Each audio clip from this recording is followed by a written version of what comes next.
Am I living, or am I merely following a script? What if this comfortable loop isn't freedom, but a simulation crafted by forces you barely notice? Culture, media, expectations, technology, the Matrix thought experiment. What if the world you live in isn't real?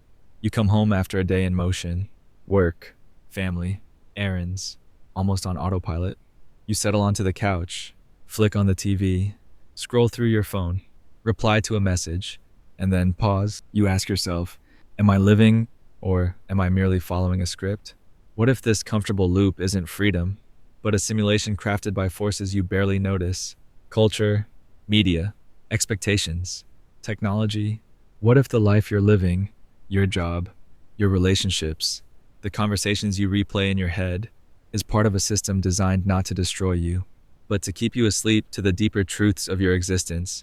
This is the essential question at the heart of The Matrix, a modern myth dressed in leather and philosophy. But it didn't start with Keanu Reeves.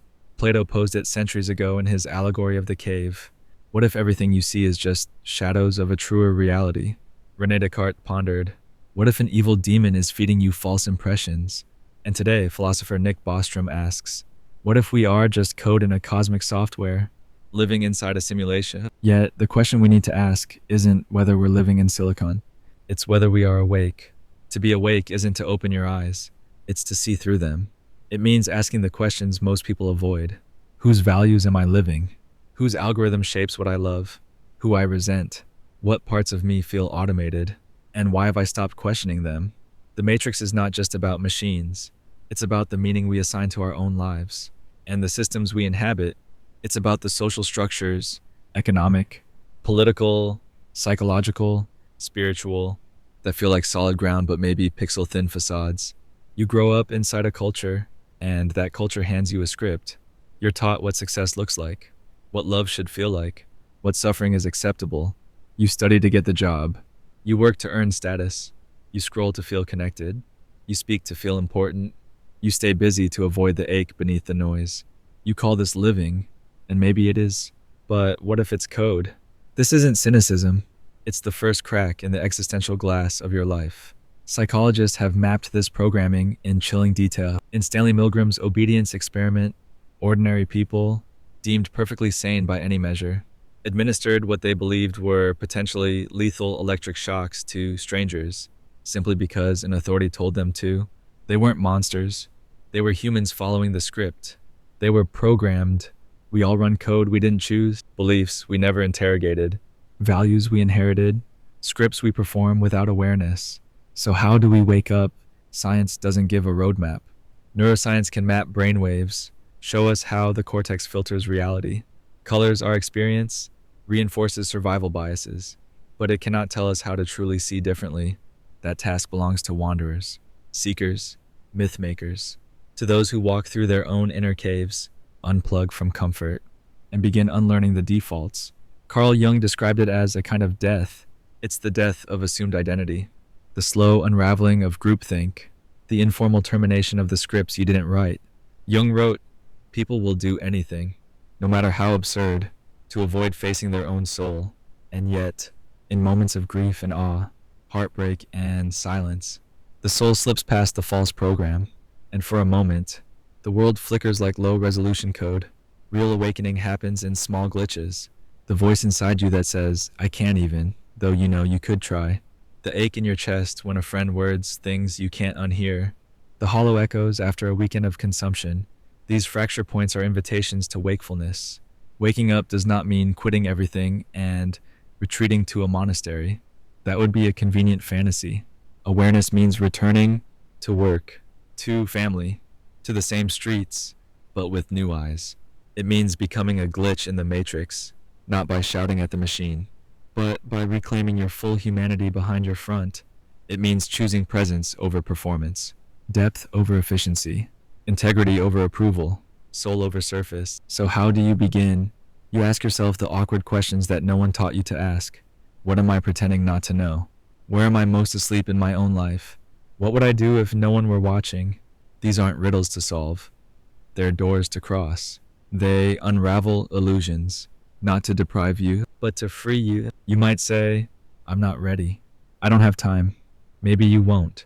But you can start with the small, noticing the script when you mindlessly compare yourself on Instagram, naming the voice that says, I'm not good enough when you try something new, pausing before you follow the default advice of your upbringing, saying nothing when you expect yourself to speak, feeling the tension in your chest before you hit send.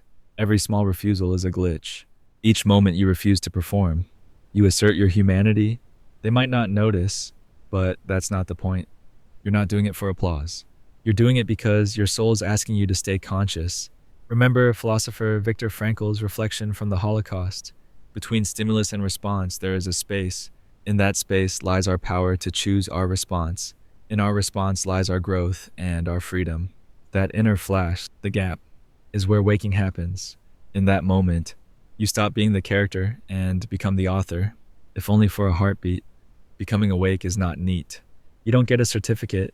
You won't be celebrated in media. You might lose comfort. People may question you. You may doubt yourself.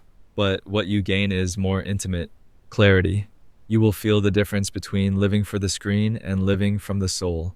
As you lie in bed this evening, imagine waking up to your own life, not the algorithmic version, but the raw, textured, unfiltered now. Imagine encountering your own thoughts, not as truths, but as yours to witness.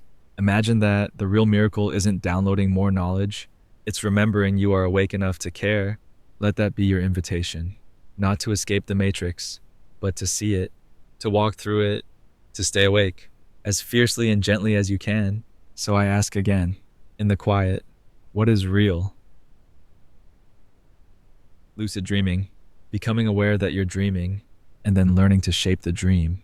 There is a moment in many dreams when something feels strange, a light switch that doesn't work, a hallway twisting impossibly into itself, the echo of your voice sounding unfamiliar, and in that moment, time seems suspended and something inside you clicks. You're dreaming. You're awake within the dream. That instant is more than a quirk of sleep. It is an invitation to step into the hidden theater of your own mind. Lucid dreaming is that doorway, not the fantasy of flying or conjuring seas, but a radical encounter with the self behind the story. At its core, lucid dreaming is consciousness meeting unconsciousness. It is the rare and intimate awareness that the world around you is not fixed. That place, those people, those rules are malleable. Carl Jung, who did more to decode the language of dreams than almost anyone, said, "Who looks outside, dreams. Who looks inside, awakes." But what does it mean to look inside the dream itself? When you become lucid, the world literally obeys your mind. Yet what emerges is rarely a playground. It is a mirror. Imagine standing in a warehouse in a lucid dream, gray concrete walls, echoing silence. You feel fear, and at that moment, a figure appears, a dark shape at the edge of vision. Most people's instinct is to run, but some stay. They ask, "Who are you?" The figure may step closer, or dissolve in tears, or shift shape. It is a part of the dreamer's psyche, a fear, a memory, a wound waiting to be heard. In lucid dreaming, the unconscious speaks to the conscious, not in words, but in symbolism and sensation. Meeting that figure directly becomes a form of inner therapy. These experiences are not merely poetic abstractions. They are raw human moments. One dreamer shared how she found herself standing at the edge of a cliff in a lucid dream, feeling overwhelming shame. She didn't chant courage or flap her arms to fly. She spoke aloud, "I'm scared to jump." In that moment, the cliff receded. She awoke with a clarity she couldn't name. But still, she felt braver. The unconscious had spoken truth, and she heard it. Science is only beginning to understand how lucidity transforms us. A 2018 study revealed that during lucid dreaming, regions of the prefrontal cortex, associated with self-reflection, become active, lighting up the parts of the brain typically muted during sleep. In other words, your brain isn't just dreaming, it's aware of dreaming, and with that awareness comes a unique opportunity to witness, question, and to heal. Lucid dreamers come from all walks of life. Some pursue it as a nightly pursuit, learning reality checks like self-examination of your hands, or reading text twice. Others stumble into it spontaneously during intense emotion, grief, awe, anxiety, or after trauma, when the psyche refuses to lie still. One man who had lost his father during childhood began experiencing lucid dreams 2 years later. In one dream, he stood at his father's childhood baseball field. Awake, he felt nothing. But within the dream, he hugged his father, felt forgiveness, and woke weeping. In that encounter, something deep inside opened. Use of lucid dreaming for trauma, PTSD, or childhood wounds isn't fringe anymore. Cognitive behavioral therapists and researchers like those at Stanford have explored dream reconsolidation, the idea that dreaming allows memory to remap itself. When you lucidly revisit a painful event, you can choose a new script. You can step over a fallen monster. You can rehearse a different ending. That rewiring, literal and symbolic, can alter how you feel the memory upon waking. Lucid dreaming isn't always mystical. Some just want to fly, swim through clouds, or have light, affectionate reunions with lost loved ones. But what often surprises them is how little control they have at first. Dreams are messy, illogical. They are poetry, not equations. You might try to call a friend, and their voice is gone. You could try to fly, but your legs sink into mud. When that happens, it's no failure. It's a teacher. The unconscious isn't an obedient servant. It is a vast cathedral of grief, memory, desire, fear. It will not dance on command. It will either echo the deepest you or resist the intrusion. One lucid dreamer recalls standing on a stage in a circus without an audience, spotlight overhead. She felt naked, no applause, laughs, or silence.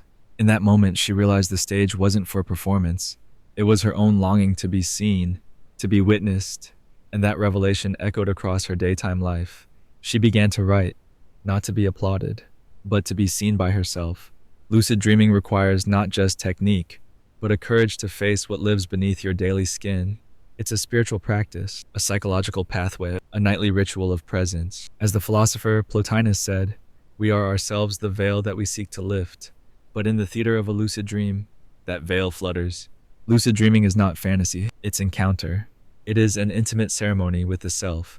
The goal isn't to dominate, to fly, teleport, predict lottery numbers, but to listen, to become porous to inner wisdom. When you learn to ask your dream, why are you showing me this? And the dream stops spinning to answer, you are meeting an aspect of yourself that tells truths your waking mind can't hold. One woman described a dream in which she kept losing her phone, frantically searching, despairing. Only in a flash of lucidity did she realize the phone represented her sense of identity during a divorce. When she asked the phone, "Are you still me?" it glowed bright, then melted, and she woke crying. But with relief, she had reconnected with herself. Lucid dreaming doesn't guarantee joy, but it guarantees honesty. It doesn't promise manipulation, but illumination. You may fly, you may fall, you may face dragons, and you may learn they are just wounded parts of yourself. The gift isn't control, it's contact. When you wake, the experience doesn't disappear. A scent lingers, a phrase, a feeling humming beneath your day. You may feel more whole, or haunted, or simply alive. That residue is the lamp in the cave. It shows you there is more than shadows. You don't need to fly. You don't need to change the dream. You just need to waken it, to stop sleepwalking through your inner life, to stop blindfolded living, to ask, gently, what are you trying to show me?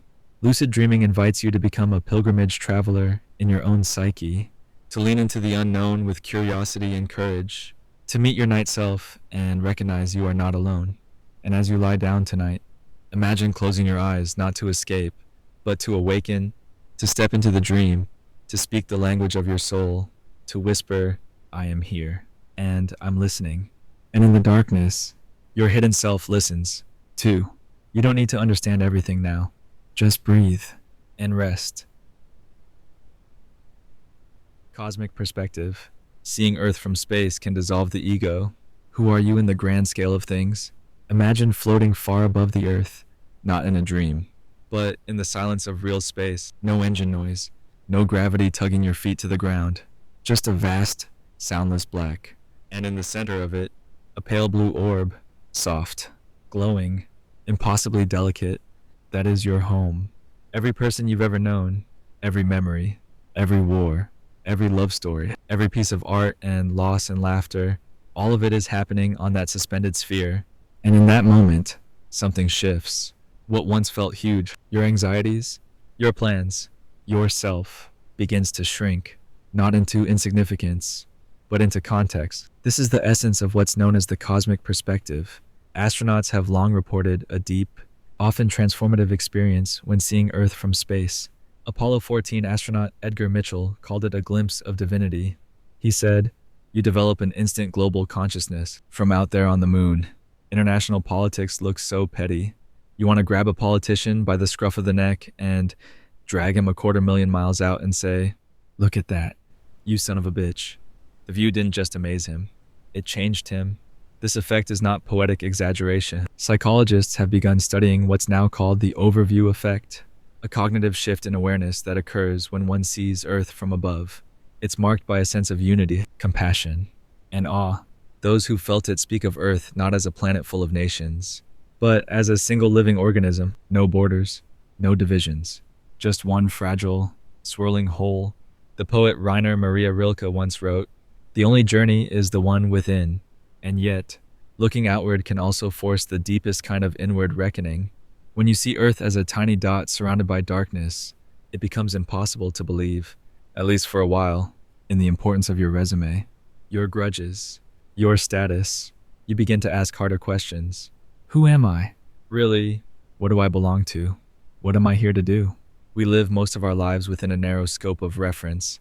We measure ourselves against our peers, our cities, our cultural expectations. We are taught to compete, to win, to rise within systems that often reward ego more than insight. But in the grand scale of the cosmos, our individual drama is dwarfed. The Earth is 5 billion years old. The universe itself, an estimated 38 billion. Our species, Homo sapiens, has existed for less than 1% of that time. As astrophysicist Neil deGrasse Tyson puts it, we are not special by position. We are not special by size. We are not special by time. The only thing we can say that makes us special is that we think we're special. This is not meant to belittle the human experience. Quite the opposite. It's an invitation to reconsider what matters. When you zoom out, the things that seemed overwhelming, your deadlines, your social media image, your fears of not being enough, fade into the background. In their place, something more ancient awakens. Wonder. Carl Sagan captured this brilliantly in his famous reflection on the pale blue dot, the image taken by Voyager 1 as it left our solar system. Earth appears as a tiny speck, less than a pixel wide, suspended in a sunbeam. Look again at that dot. Sagan said, "That's here. That's home. That's us." His words are not meant to depress, but to awaken humility. To me, he wrote, "It underscores our responsibility to deal more kindly with one another and to preserve and cherish the pale blue dot, the only home we've ever known." If you let that truth in, not just intellectually, but emotionally, it can change how you live. When you realize you are a momentary expression of a 8 billion year old unfolding, it becomes harder to cling to self-importance. You stop asking how to dominate the world and start asking how to care for it. You stop seeing other people as competition and start seeing them as fellow travelers on a rock hurling through space. The spiritual traditions have long hinted at this. From the Buddhist notion of interbeing to the Christian idea of creation as a unified body, the message is clear. You are not separate. You are not alone. And yet, the ego resists this perspective. The ego thrives on being central. It needs to feel irreplaceable. The cosmic perspective undoes that illusion, not by telling you that you don't matter, but by showing you that everything else matters. 2. It reveals the smallness of the self in order to point towards something larger. When you see that you are not the center, you are finally free to take your place in the whole. This is not a philosophy of nihilism. It is a reorientation of meaning. Viktor Frankl, a Holocaust survivor and psychiatrist, wrote that those who have a why to live can bear almost any how. The cosmic perspective doesn't take away your why. It expands it. Your life still matters. But now, it matters as part of something vast and mysterious and alive. Think of the timeline of the universe as a single year. The Big Bang happens on January 1st. Earth forms in early September. Dinosaurs appear the day after Christmas. Modern humans arrive in the last few minutes of December 31st. Everything you know. History, art, science, war, music, love happens in the final seconds. You are a blink, and yet, in that blink, you are conscious, aware, capable of love, of awe, of asking the question, who am I in all of this? That's the miracle. You are not insignificant because you are small. You are miraculous because you are aware of your smallness and still choose to live with wonder. So tonight, as the sky darkens and your thoughts begin to stretch, take a moment to imagine the view from orbit, the Earth, glowing, the continents and oceans softened by clouds, the silence all around. Let that image strip away what is unnecessary. Let it remind you of what endures. You are not the whole, but you are part of it. You are not eternal, but you are here now. You are not everything, but you are something beautiful the universe is doing, just for a little while. Library of Babel. A universe where every book that can be written exists, but most are meaningless noise.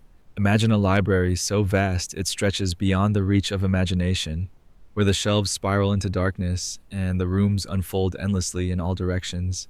This is the Library of Babel, a strange and infinite archive first conceived by Jorge Luis Borges. It contains every book that has ever been written and every book that ever could be. Every combination of letters, spaces, and punctuation that can fill a book's pages already exists here. The answer to your deepest question, your future biography, the exact sentence you are reading now, all hidden somewhere within its dust-covered shelves. But almost all of it is nonsense. For every book that makes sense, there are millions filled with gibberish, letters arranged in patterns that seem like they might mean something, until they don't. A word begins clearly, then spirals into chaos.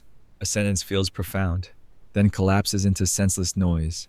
It's like listening to 1,000 radios at once, all speaking fragments of your language, but never completing the thought. And yet, somewhere in that endless mess is the truth. Somewhere, there is a book that holds your childhood nickname, your secret fears, your greatest regret, the moment of your death. If you could find it, that's the seduction and the despair of the Library of Babel. Everything exists, but almost none of it is findable. It's a metaphor that goes far beyond books. It speaks to the human experience itself. Every possible version of your life could theoretically exist, but only one thread is being lived. Every word you could say to someone you love is already hanging in the air between you, but only one will be spoken. The rest dissolve like mist. In many ways, this library reflects the structure of the mind. Think of the countless thoughts you've had in a lifetime, ideas, memories, fantasies, worries, and then think of how many you've forgotten or never even noticed. Our minds, too, are infinite archives of signal and noise. We are flooded with impressions, voices, fragments, and only some become meaningful. Some we write down, some we speak, most just drift. In the Library of Babel, you are both a reader and a seeker. You search for pattern, for meaning, for something to hold on to. And in that search, you might discover how desperate the human heart is for coherence, for a story that makes sense, even in the chaos. The psyche will try to find a narrative, a hidden message, a secret code. We're pattern-making creatures. Even when surrounded by randomness, we will stitch symbols into meaning. But here's the paradox. In this endless library, meaning is both infinite and vanishing. It exists, but it is diluted by the sheer volume of nonsense. This mirrors our modern world. We live in an era of overwhelming information, articles, posts, texts, alerts. Every possible opinion, theory, and truth is accessible. And yet, how hard it is to know what to trust. How easy it is to feel numb. Like the more we read, the less we understand. The more we search, the less we find. Philosophically, the Library of Babel invites a terrifying thought. What if meaning is not inherent, but chosen? What if there is no pre-written sacred book of your life, waiting to be uncovered, but only the meaning you decide to give it? This can be either deeply liberating or deeply disorienting. If there is no single true book, then any sentence can become sacred. If you let it, any story can become your story. If you choose to live it with care. This is why the library is not just a place of despair. It can also be a sanctuary, because within the meaningless noise, you have the power to choose what matters. You decide which words you write, which pages you read, which stories you carry close to your chest at night. And in doing so, you turn the chaos into coherence, not by finding the perfect book, but by becoming the author of your own. Jung once said, "I am not what happened to me. I am what I choose to become." In a way, that is the antidote to the Library of Babel. We are not passive readers in an infinite archive. We are editors, interpreters, rewriters. We decide which fragments to keep, which to release. The pages may be pre-written in the cosmic sense, but their meaning is not fixed. It is lived. Some nights, life can feel like wandering in the library. You search the shelves of memory for something to soothe you. A sentence from a parent long gone, a page from a love letter never sent. And other nights, you stumble upon something you didn't know you needed, a phrase that opens you, an image that hums with truth. These are the sacred texts of your life, not because they are divine, but because you found them when you were ready. In the end, the Library of Babel is not really about books. It is about the soul's hunger for meaning in a world that offers too much and too little at once. It is about how we sift through noise to find something that feels real. It is about how we bear the burden of infinite possibility and still choose to speak, still choose to write, still choose to love. And maybe that's the quiet miracle, that you, in all your imperfection, with your limited time and finite breath, can still choose a story that matters. You can still decide that some words are worth keeping, that even if your life is one page in a library of infinity, it is still yours, and it is enough. The Trolley Problem. Would you choose to sacrifice one life to save 5? What would that say about you? There's a track. A trolley hurtles forward. You didn't build the track. You didn't place the people there. You didn't ask to be involved. But here you are, beside a lever that could change everything. Ahead, the trolley is locked on course toward 5 people tied to the main line. They cannot move. You cannot reach them. But there's a side track, and on it, one person is tied down in the same way. If you pull the lever, you divert the trolley. You save 5, but the one dies. Not because of some faceless inevitability, but because of you, because you acted, or because you didn't. This is the infamous trolley problem, a thought experiment first introduced by philosopher Philippa Foot in the 1960s, and later expanded by Judith Jarvis Thomson. It is not a game of logic, it's a moral crucible, a test that seems simple on the surface, but reveals the deepest conflicts within human conscience. Do you act to save more lives, even if it means actively killing someone? Or do you refuse to intervene, preserving your own moral innocence while watching 5 people die? Some people answer quickly, invoking utilitarian logic. 5 lives outweigh 1. It is better, they say, to bear the weight of 1 death than the silence of 5. This is the arithmetic of moral efficiency, the cold calculus of outcomes. As Jeremy Bentham put it, it is the greatest happiness of the greatest number that is the measure of right and wrong. Utilitarianism provides a seemingly objective framework, and yet, when you imagine that single person's face, when you consider that pulling the lever makes you the agent of their death, something instinctive pushes back. Others refuse to touch the lever. They argue that to intervene is to become the killer, to be morally implicated in a death that otherwise wouldn't be yours to carry. They draw a distinction between doing harm and allowing harm to happen. This view aligns more with deontological ethics, famously championed by Immanuel Kant, who believed morality is defined by duty, not consequences. Act only according to that maxim, whereby you can, at the same time, will that it should become a universal law. Kant wrote, "In this light, killing, even for a good outcome, violates a duty never to use another person as a means to an end." So who is right? That question may be less important than what the debate reveals, because the trolley problem isn't really about hypothetical trolleys. It's about the unbearable weight of moral decision-making in real life. Every day, we encounter versions of it, less dramatic, less tidy, but just as ethically complex. When a hospital allocates 1 ventilator between 2 patients, when a government chooses where to send limited humanitarian aid, when you give more time to one child than another, or prioritize one friend's crisis over someone else's quiet need. And more personally, when you witness injustice and say nothing because speaking up might cost you something. Status, comfort, your place in the group. In those moments, whether we act or not, we are choosing a track. The lever is always there, whether we acknowledge it or not. It's tempting to believe that morality is a matter of choosing the right principles and applying them consistently. But moral life is rarely that clean. It's not just about being correct. It's about being responsible. To act is to harm. To not act is also to harm. There is no way to avoid the cost. There is only the question, which cost are you willing to bear? Some try to sidestep the dilemma by arguing that it's unrealistic. After all, who finds themselves at a lever with lives at stake?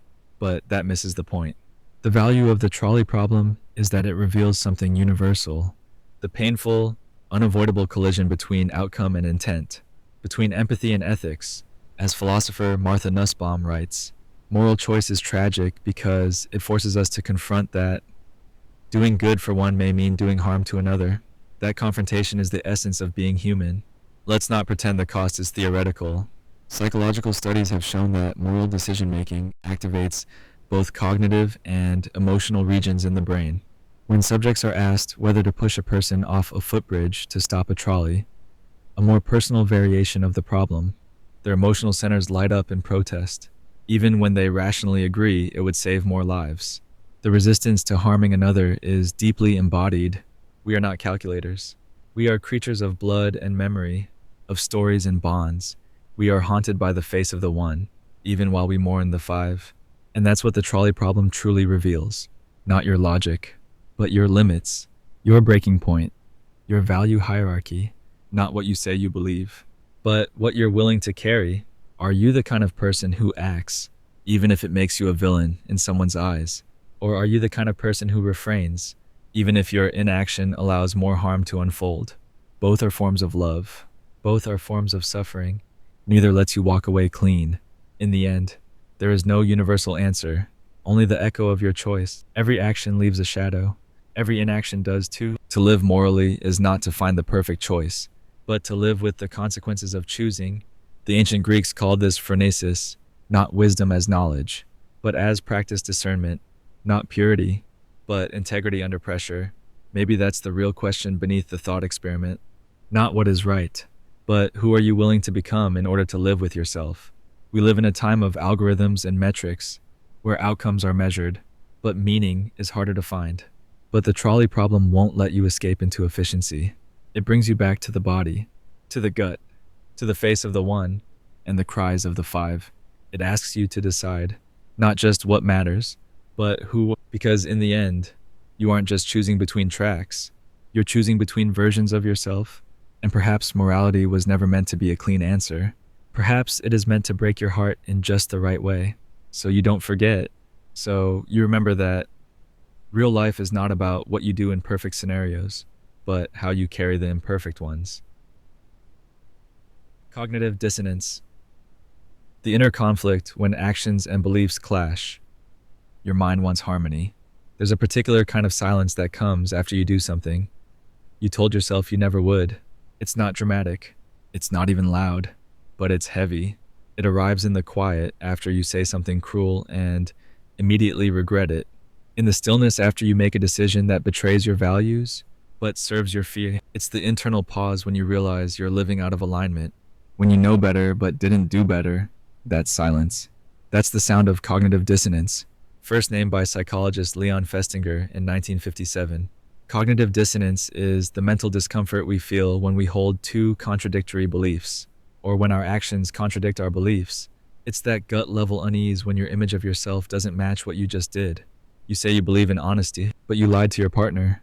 You value compassion, but you ghosted a friend. You tell yourself money doesn't matter, but you took the job you hate for a bigger paycheck. That tension, that split between who you think you are and who you just were, creates a psychological rift. Your mind is desperate to resolve, and it will try, not always with truth, but with stories. You'll rationalize. Everyone lies sometimes. You'll minimize. It wasn't that big of a deal. You'll project. They pushed me into it. Because your mind has a fundamental need for internal consistency.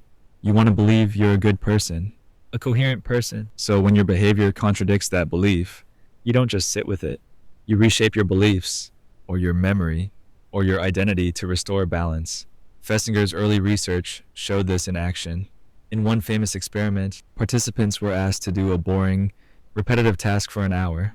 Afterward, they were paid either $1 or $20 to tell the next participant it was fun.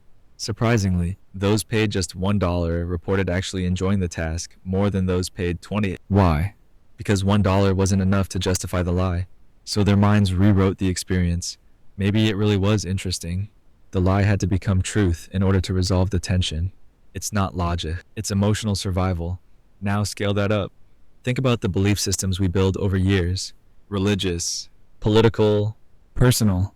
When they're challenged, when we encounter facts or realities that threaten those systems, we don't usually revise them. We defend them. We double down.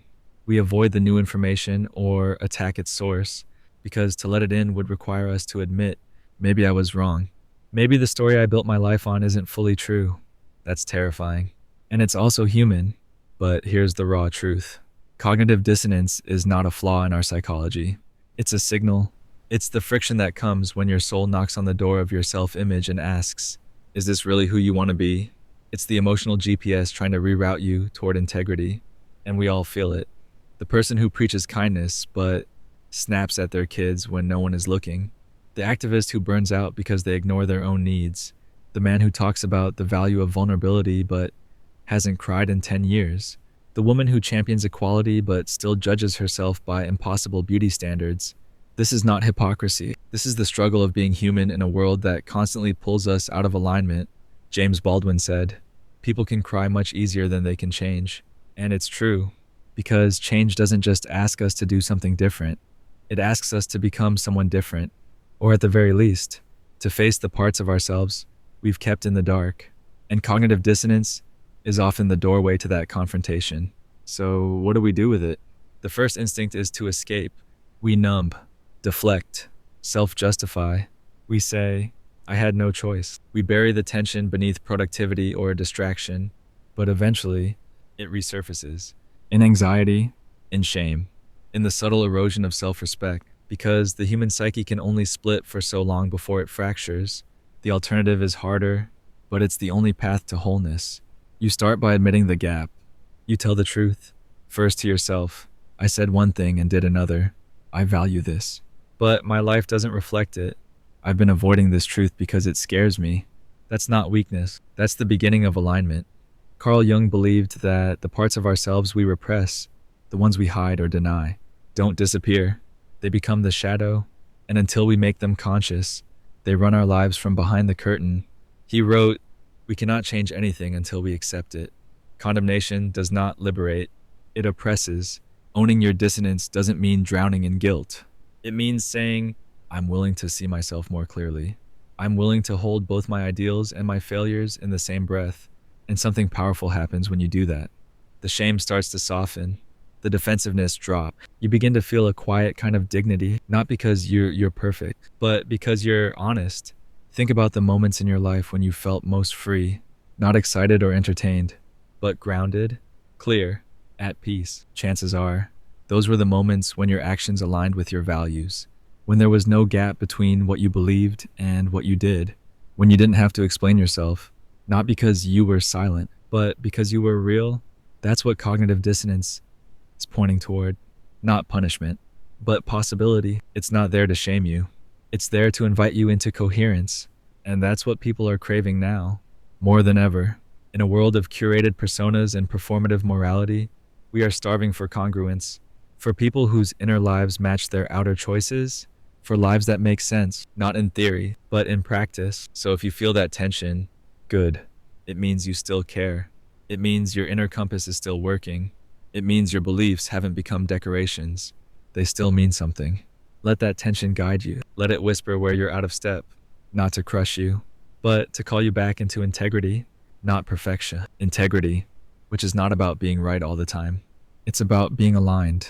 It's the choice, again and again, to close the gap between what you say and what you do, to let the discomfort teach you, to choose discomfort in the short term for peace in the long run.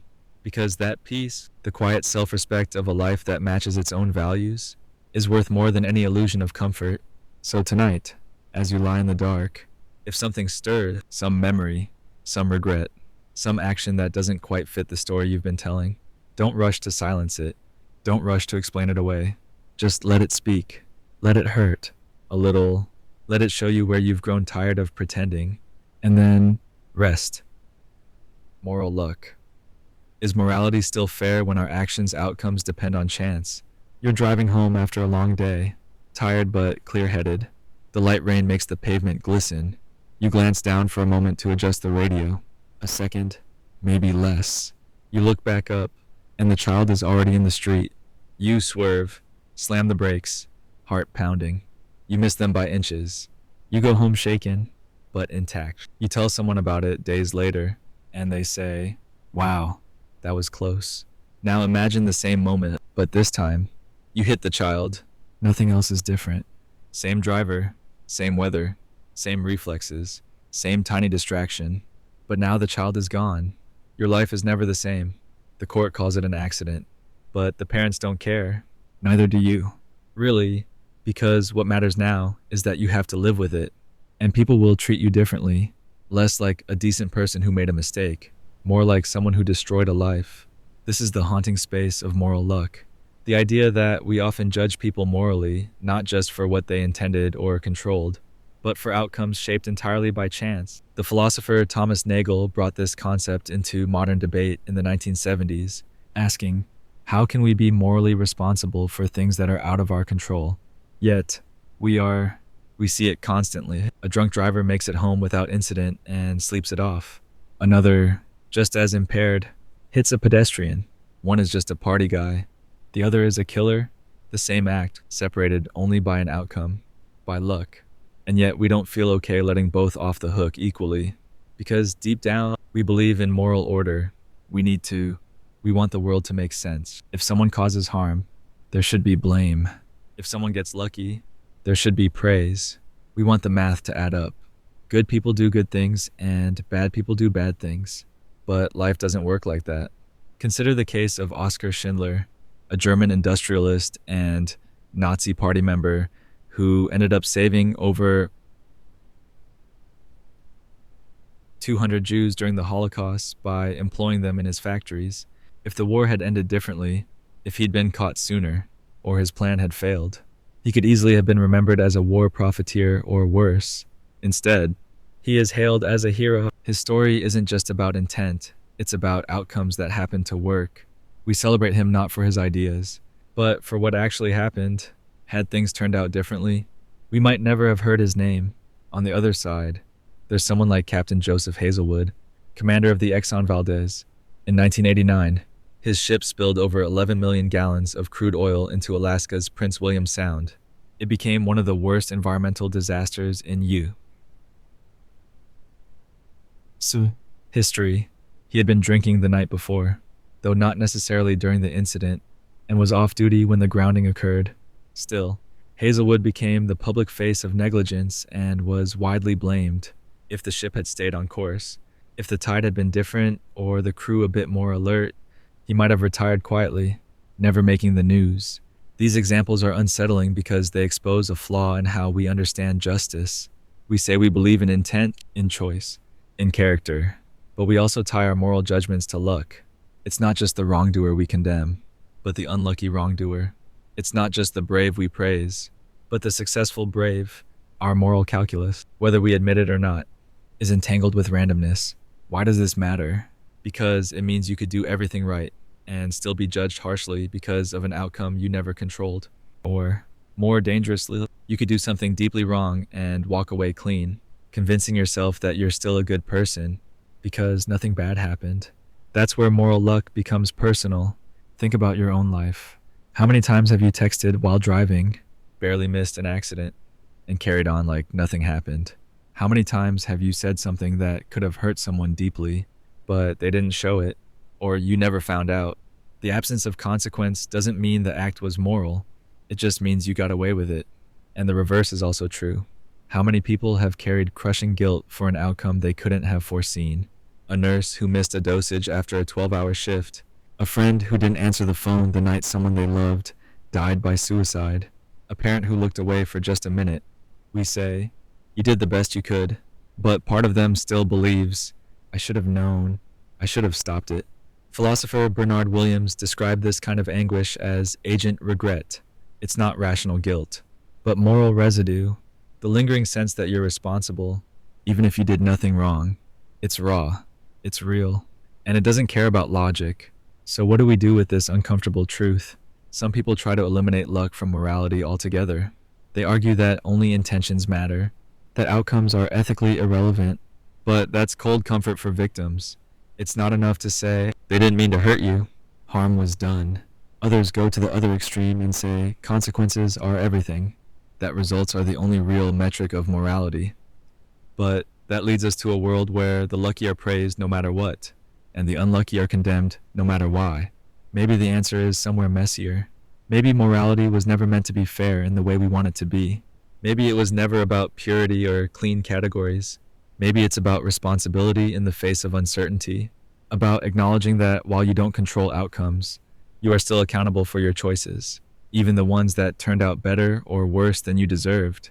In the courtroom, we sometimes make this distinction through law, but in life, there is no judge. There is only your own conscience.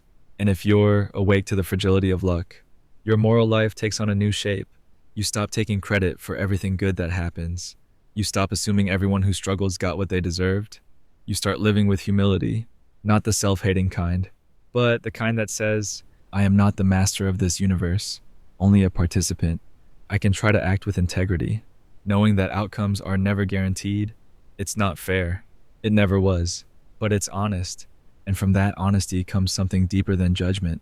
Compassion for yourself, for others, for the truth that we are all navigating a world where so much is out of our hands. Spotlight effect. People pay less attention to us than we think. Most are focused on themselves. There's a moment many of us know too well. You say something awkward in a meeting, and hours later you're still replaying it. You stumble over your words on a first date and assume that's all the other person will remember. You wear something slightly off from your usual style, and you're convinced everyone's eyes are locked on you, judging, analyzing, whispering when you leave the room. The truth, they're probably not. In fact, they're likely too busy wondering how they came across, what they sounded like, and whether they looked out of place. This is the spotlight effect, the tendency to drastically overestimate how much others notice or care about our mistakes, flaws, or appearances. The term was coined in 2000 by psychologists Thomas Gilovich, Victoria Medvec, and Kenneth Savitsky, who demonstrated through experiments that we consistently believe we're under a social microscope. In one well-known study, participants were asked to wear an embarrassing T-shirt. Barry Manilow was the choice in the original version, and then estimate how many people in the room noticed it. Most thought a significant portion had. In reality, only a fraction even remembered what was on the shirt. What feels like a blinding spotlight to us is barely a flicker of attention to anyone else. This realization should be liberating, but for many, it's not, because the spotlight effect isn't just about vanity. It's about fear. Fear of rejection, fear of humiliation, fear of not being enough. It's a defense mechanism dressed up as awareness. If we assume we're being judged, we think we can avoid the sting of actually being judged, but all it really does is make us shrink. Think back to high school. Those long hallways lined with insecurity, as it felt like a public scandal. A crack in your voice during a class presentation felt like a social death sentence, and maybe some people laughed. Sure, but the truth is, most were too busy managing their own anxiety to care for long. One awkward moment in your life story is a blip in theirs. The same holds true in adulthood, though we rarely admit it. You apologize excessively for a messy house when someone visits, imagining they'll leave whispering about your laundry pile. You spend hours choosing an outfit for a party, worrying you'll be too casual or too formal, when in reality, most people are too preoccupied with their own discomfort to analyze yours. We're all starring in our own internal dramas, and most of us aren't paying that much attention to the supporting cast. This doesn't mean people are unkind or self-absorbed. It just means they're human. Our minds are constantly scanning our environment for threat, approval, validation. And when the mind is inwardly focused, there's not much bandwidth left for detailed observation of others. We don't live under spotlights. We live under illusions of them. Social media intensifies this. Instagram, TikTok, and Facebook turn every moment into a performance. Even the most mundane experiences are curated, captioned, shared. We're conditioned to believe that eyes are always on us. But here's the irony. While everyone is sharing, almost no one is paying close attention. The average person scrolls past hundreds of posts a day, barely registering them. The spotlight we fear is more like a flickering street lamp, sometimes on, often ignored, rarely as bright as we think. Consider public speaking, often ranked as one of the most common fears. People dread the idea of saying the wrong thing, stumbling, freezing. But audience members, unless they're deeply unkind or disconnected, aren't cataloging your every mistake. Most are sympathetic. Some are distracted. A few might even admire your courage just for being up there. We think the audience is holding up a magnifying glass, but most of them are just holding mirrors, wondering how they would look in your position. And this fear of being seen too much leads many of us to play small. We avoid expressing bold opinions. We soften our personalities. We delay pursuing dreams. Why? Because we imagine a world of watchful critics, when in truth, most people are simply too entangled in their own chaos to notice. That stranger you were afraid of embarrassing yourself in front of, they were busy checking their phone. That group you thought was judging you at the gym, they were likely more worried about their own form in the mirror. Most of us are far too absorbed in our own inner storms to critique anyone else's weather. Even celebrities, people who are under constant surveillance, have begun speaking out about the spotlight's illusion. Actor Adam Driver once said in an interview, "Everyone's always looking at you, and you're aware of that. But then you realize everyone is just focused on themselves. You're not as special as you think." And that's kind of a relief. This isn't about diminishing your value. It's about loosening the grip of imagined judgment. When we believe we're being watched, we edit ourselves, we perform, we monitor, and over time, we lose the texture of authenticity. But when you realize that most people aren't dissecting your every move, a new kind of freedom emerges. The freedom to be messy, curious, imperfect. The freedom to be real. Psychologist Carl Rogers, known for his humanistic approach to therapy, believed that real growth only happens in an environment of unconditional positive regard, not when we feel scrutinized, but when we feel safe enough to be seen and still accepted. Ironically, the spotlight effect convinces us that we're constantly being seen, but not accepted. That makes us shrink into roles, rather than grow into people. So how do we move beyond this bias? It starts with perspective. Next time you catch yourself spiraling about how others perceived you, ask, how often do I actually remember small slip-ups from other people? Most of the time, you don't. You might remember how someone made you feel, or how brave they were to speak up, or how human they seemed. But you don't recall the stain on their shirt, the slight crack in their voice, or the awkward pause. You remember the energy, not the error. It also helps to remember this. If someone is paying excessive attention to your flaws, that's about them, not you. People who judge harshly usually do so because of their own internal conflicts. That's not your burden to carry. And finally, remember that the people who love you, really love you, aren't watching you to evaluate. They're watching to connect. They're not holding a spotlight. They're offering light. There's a difference. So tonight, as the thoughts settle and your mind replays the awkwardness, the slip-up, the stammer, let this truth settle deeper. They probably didn't notice. And if they did, they probably didn't care. And if they did care, they've probably forgotten by now. The egg theory. Every person is a reincarnation of the same soul, experiencing life from every perspective. What if every time you looked into someone's eyes, you were looking into your own past or your future? What if the boundaries we hold so tightly around identity were nothing more than a dream within a dream? This is the heart of the egg, a short philosophical parable by Andy Weir. In it, a man dies and meets a being who tells him that he has been and will be every person who has ever lived, every child, every tyrant, every healer, every thief. Every soul is, in fact, the same soul, your soul, experiencing life through each possible lens, one at a time. At first, this idea feels impossible, even offensive. How could you ever be the people you cannot understand, the ones who hurt others, or the ones who suffered unbearably? And yet, there's something strangely calming about it too, something expansive. If you've been everyone, then you've loved in every way possible. You've held every fear. You've danced in every body. You've lived as kings and beggars, as poets and the quiet ones no one noticed. There is a radical intimacy in that, a collapsing of distance, and maybe a redefinition of what it means to be human.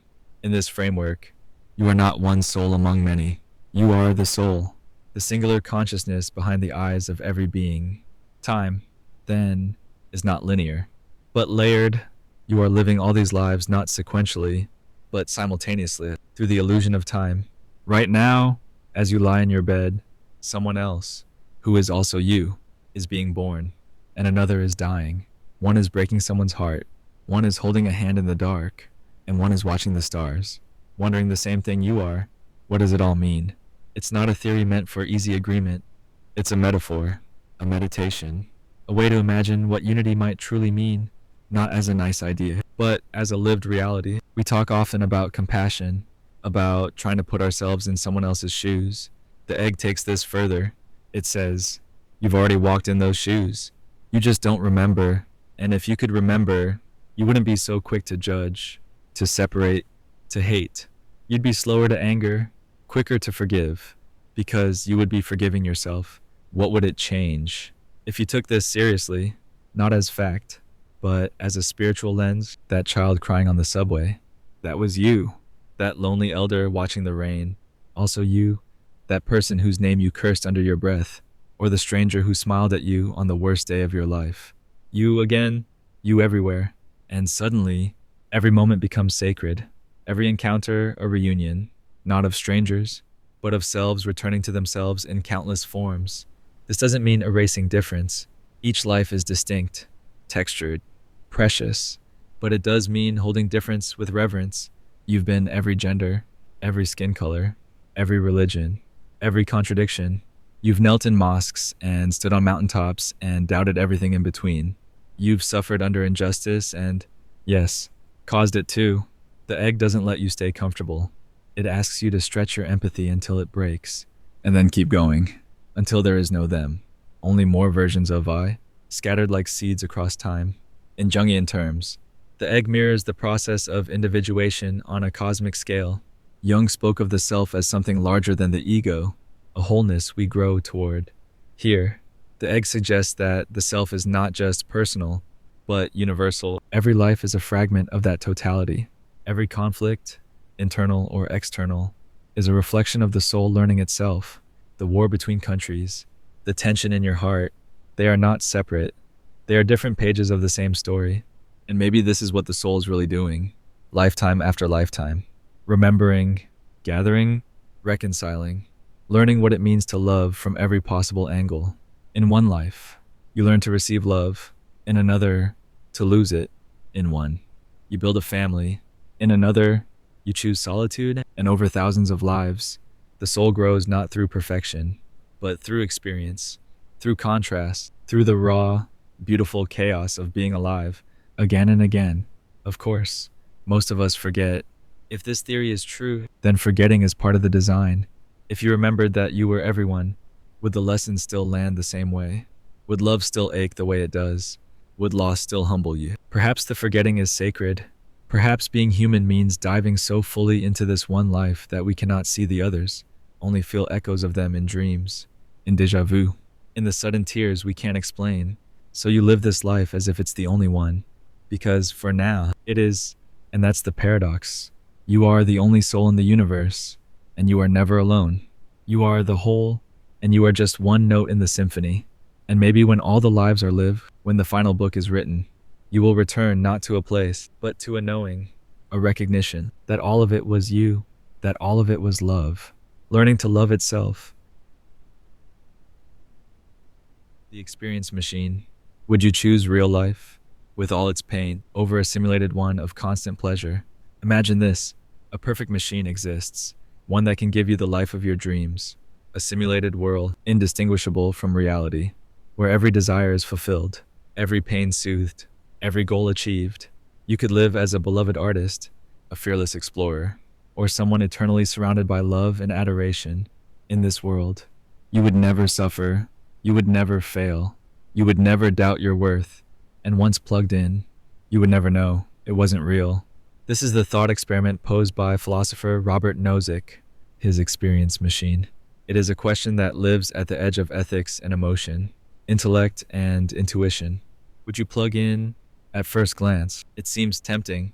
Who wouldn't want a life free of heartbreak, illness, or disappointment? The world is heavy, sometimes unbearably so. The idea of stepping into a perfectly curated dream can feel like a balm.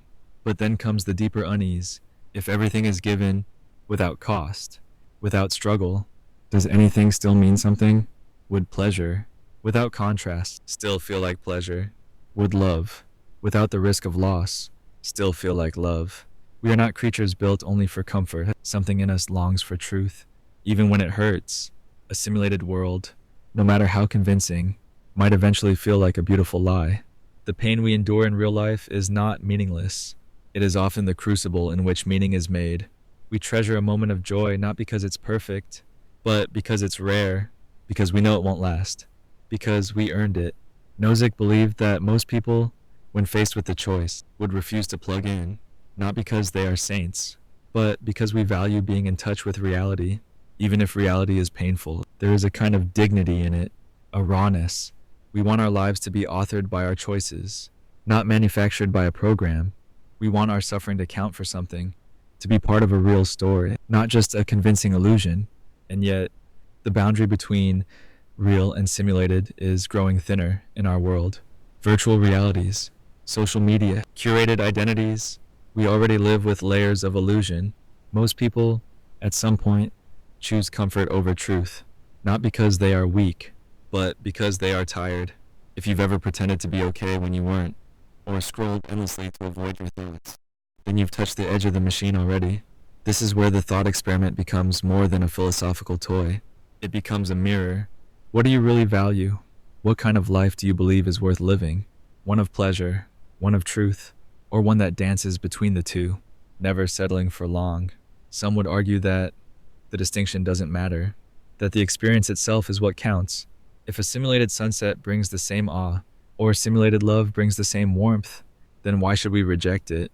But others would say, because it lacks authenticity. It is not enough to feel. You must know what you are feeling is real. Otherwise, it's like eating food in a dream. You may taste it, but you are never nourished.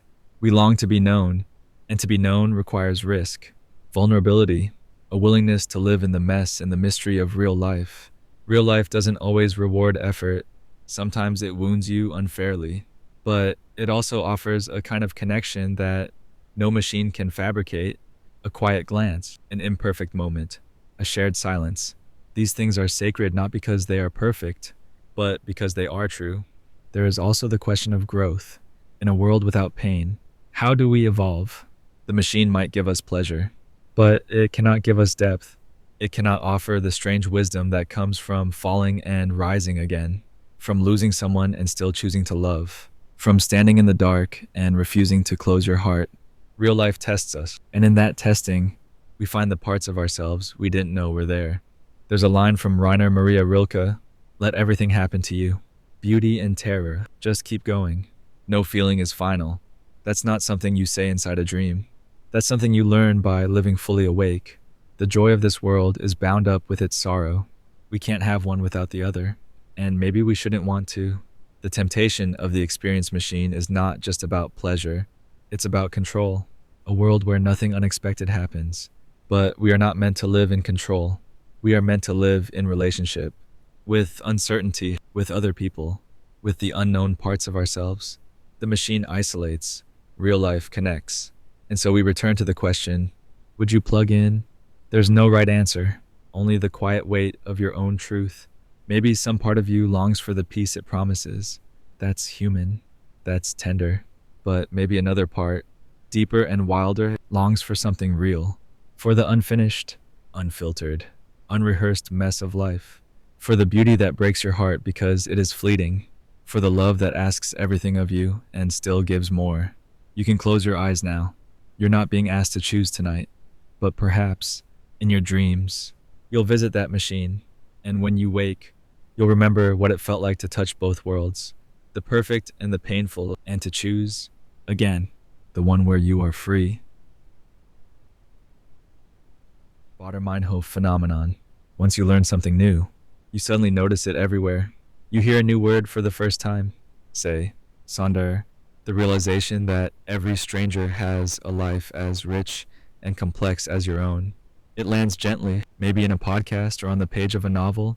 You pause for a moment, reflect on it, maybe even look it up, and then something strange happens. That word shows up again the next day. And again, the day after, it's on a billboard. A stranger says it in conversation. It appears in a movie. Suddenly, what felt like a one-time discovery becomes a pattern. You're left wondering, why am I seeing this everywhere now? Has it always been here? This is the Baader-Meinhof phenomenon, also known as frequency illusion, a cognitive bias that makes newly learned information seem to appear constantly in our environment. But the name itself is almost as strange as the experience. It comes from a peculiar origin. In the 1990s, someone read about the German left-wing militant group known as the Baader-Meinhof gang, and then started noticing references to it everywhere. They mentioned the experience on an online forum, and somehow, the name stuck. But the phenomenon itself goes far beyond radical German groups or obscure vocabulary. It's something we've all felt. Once a new idea enters your awareness, the world seems to echo it back to you, over and over again. You learn about a psychological term, and suddenly every character in a movie fits that diagnosis. You get a new car, and now every other car on the road looks exactly like yours. You have a pregnancy scare, and suddenly, every commercial, every song, every street seems to pulse with hidden messages about birth and parenting. It's as if reality knows what you're thinking. The truth, of course, is more mundane, but no less profound. The Baader-Meinhof effect is a function of how our brains work. We are wired to prioritize certain information while filtering out the rest. At any moment, your senses are absorbing far more than your conscious mind can process. What you notice isn't what exists, it's what your brain lets in. And once something becomes relevant to you, your mind starts highlighting it like a searchlight. In psychology, this is tied to the concept of selective attention. Your brain acts like a spotlight operator, constantly scanning the dark theater of the world, choosing what to illuminate and what to leave in shadow. When something new or emotionally charged steps onto the stage, it gets a spotlight, not because it's more real than anything else, but because it now matters to you.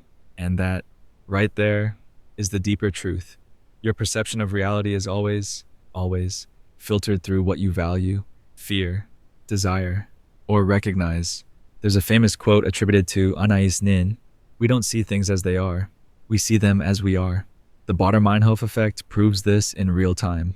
What you notice reflects where your attention lives, and where your attention lives shapes how you experience the world. This is more than a quirk of memory. It's a mirror into your inner life. When you start seeing patterns, it's not because the universe changed overnight. It's because you did. Something opened, something shifted, and your brain began reshaping the map of what matters. It can feel almost spiritual. For centuries, mystics and seekers have spoken of signs from the universe. You ask a question, and the answer appears in a song lyric, or a stranger's passing remark, or a page you flip open by accident. Cynics chalk it up to coincidence, but neuroscience suggests something more nuanced. You are unconsciously directing your attention toward whatever matches your current emotional state or search for meaning. And sometimes, that really can feel like magic. But let's not romanticize it too much. The Baader-Meinhof phenomenon can also reinforce our biases. If you believe the world is dangerous, you'll suddenly notice threats everywhere. If you decide that a group of people is untrustworthy, your mind will start pointing out every time one of them does something that supports your view, while ignoring all evidence to the contrary. This is called confirmation bias, and it's part of the same perceptual mechanism. Your mind wants to be efficient, not fair. It prefers coherence over complexity. So once it latches onto any idea, it begins curating your world to support it. That's how people fall into echo chambers, conspiracy theories, or rigid worldviews. It's not because they're foolish. It's because their attention, once captured, begins building a reality around the captured thing. But the Baader-Meinhof effect can also be used in a different way. It can become a form of insight, a kind of emotional breadcrumb trail. Pay attention to what you keep noticing, not just once, but over and over again. What themes seem to stalk you through your day? What questions do you overhear echoed back in the most unlikely places? What symbols or memories keep resurfacing? Carl Jung called these moments synchronicities, meaningful coincidences that seem to emerge from the unconscious. He believed they weren't random, but glimpses into a deeper, archetypal layer of the psyche. The unconscious, Jung said, is not just evil by nature, it is also the source of the highest good. Not only dark, but also light. Not only bestial, semi-human, and demonic, but superhuman, spiritual, and in the classical sense of the word, divine. When something repeats in your field of awareness, it may not be the universe sending you a sign, but it is your inner life asking to be seen. So, what do you do with that? You listen, not for literal messages, but for patterns, for the shape of your attention, for the questions you may not yet have found words for. You begin to treat your perception as a kind of compass, imperfect, yes, but sensitive, attuned, capable of showing you where you are most alive, most afraid, most unresolved. Think of it like this. Your mind is a vast landscape, and new awareness is like a light switched on in a previously dark room. Of course, you see that object now. It was always there, but now you're facing it. And every time you see it again out in the world, it's not just that the world is full of it, it's that you've finally begun noticing what has always been waiting. This is why healing, or growth, or even falling in love can feel like the world suddenly becomes alive with meaning. The music feels more specific. The movies feel written just for you. You walk through your day, and everything shimmers with hidden relevance. That's not delusion. That's awareness. Your nervous system is tuning to a new frequency, and the world is responding. Of course, it isn't responding in a literal sense. The billboard didn't change for you, but you changed for the billboard. You brought something new to the moment, and that makes all the difference. So tonight, as you begin to drift towards sleep, take note of what's been catching your attention lately. Not just the loud things, but the recurring ones, the words, ideas, names, or images that keep showing up. They might not mean anything obvious, but they do mean something, even if only that some part of you is waking up. The Baader Meinhof phenomenon isn't a trick.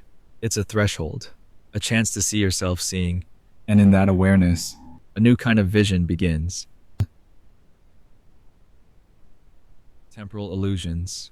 Time stretches or contracts depending on how we feel, yet the clock never changes. You've felt it before. The strange elasticity of time. How a single moment can stretch endlessly, like watching your child walk away for the first time, or how hours can vanish in what feels like minutes when you're lost in joy or love or awe. Time, we're told, is steady. The clock ticks at the same pace, regardless of our mood, and yet, deep down, we know that's not how we live it. Time is not only measured in seconds and minutes, it's measured in meaning, and meaning is anything but uniform. Psychologists call it temporal illusion, the way our experience of time bends and warps based on attention, emotion, novelty, or familiarity. A 5-minute wait in line when you're anxious feels like an eternity, but an hour spent in warm conversation can pass in a breath. Children feel summers as vast and open. Adults blink, and a year disappears. The external time is the same. The inner time is something else entirely. This realization isn't just curious, it's quietly existential, because it reveals a tension we all live with. The life we measure versus the life we feel. One is orderly, the other is slippery. We schedule our days with neat boxes and digital reminders, trying to tame the flow, but time isn't a machine. It's a current, and sometimes it moves against the clock. Think about your earliest memory. Maybe it's vague, a blur of color and sound, or maybe it's vivid, fixed like a painting. You remember not the date, but the emotion, the awe of snow for the first time, the sting of being left behind. These moments live outside of time as we usually conceive it. They're not part of a timeline. They're part of your being, eternal in their own way. This is where the illusion becomes something more, a portal. If time can stretch and bend, then what is it really? Not just a dimension, but a texture, not a line, but a weave. Each of us moves through that fabric differently. The monk in meditation, the soldier in combat, the mother holding a sleeping child. Same minute, different worlds. Einstein once said, "Put your hand on a hot stove for a minute, and it feels like an hour. Sit with someone you love for an hour, and it feels like a minute." That's relativity. And while he was speaking of physical time, his metaphor reveals a psychological truth. We do not simply observe time. We participate in it. We create it. And sometimes we transcend it. There are moments when time dissolves entirely. Flow states, trance, grief, orgasm, prayer. You fall into the moment so fully that the clock disappears. Your sense of self softens. There's no before, no after, just now. Pure, unmeasured now. It's rare, but when it happens, something in you remembers what it means to be fully alive. But the opposite is true, too. There are hours that feel like lifetimes. The waiting room, the sleepless night, the goodbye you didn't ask for. In these moments, time becomes heavy, dense. You feel every tick. And yet, these slow moments often shape us the most. They leave marks. They change our trajectory. They slow us down enough to notice something we were running from. This is the paradox. Time can feel unbearably slow or cruelly fast. But both sensations point to the same truth. Time is not neutral. It's intimate, and we are never quite separate from it. So, what does this mean for how we live? It means we must be mindful of how we spend the time that feels fast, and how we carry the time that feels slow. It means we cannot trust the clock alone to tell us what matters. A single hour spent doing something that feeds your soul can nourish you more than a month of empty busyness. And a single minute of kindness, of presence, can stretch into someone's heart for years. In this light, the question becomes not how much time do I have, but how am I being with the time that I have? It's not about adding more hours. It's about deepening the ones you already live. Think about the people you miss, the ones who shaped you. You might have spent only a few brief years with them, but they live inside you still, outside of time. Their impact isn't measured by calendars. It's felt in the quiet hours, the way their voice echoes in your choices, the way their absence still ripples through your days. That's another illusion time holds, that once something is over, it's gone. But memory bends that rule, love bends that rule, and then there's the future. We race toward it, trying to manage, to plan, to stay ahead. But in doing so, we often step out of the moment we're actually in, and time, like a quiet animal, senses our distraction and slips away unnoticed. It's only later, looking back, that we realize we missed something, a glance, a laugh, a chance to just be. There is no perfect way to hold time, but maybe the goal isn't to hold it at all. Maybe it's to meet it fully as it arrives, to notice how it feels, to breathe with it, to let it teach you what matters, not with urgency, but with presence. So tonight, as you lie here, let time soften, let go of the ticking, let the illusion settle. There is no race. There is only this, the steady rhythm of your breath, the gentle stretch of now, the quiet reminder that time is not something you lose, it's something you feel. Mandela Effect. Groups of people remember events that never happened. Is memory that fragile? It begins innocently, a conversation, a childhood cartoon, a quote from a movie you've seen a dozen times. Luke, I am your father. Except that's not what he said. You search it up. No, I am your father. You're sure it was the first one? You remember it vividly. You'd bet on it. And then someone else agrees. And another. And suddenly, a small crack appears in your sense of certainty. This is the Mandela Effect, a phenomenon where large groups of people share the same false memory. It's named after Nelson Mandela, because many swore they remembered him dying in prison in the 1980s. They recalled news reports, televised funerals, even classroom discussions. But it never happened. He was released, became president of South Africa, and died decades later. So what, exactly, is going on? The surface explanation is psychological. Memory is not a recording. It's reconstruction. Every time you recall a moment, you're rebuilding it from scattered fragments. Emotion, image, story, repetition.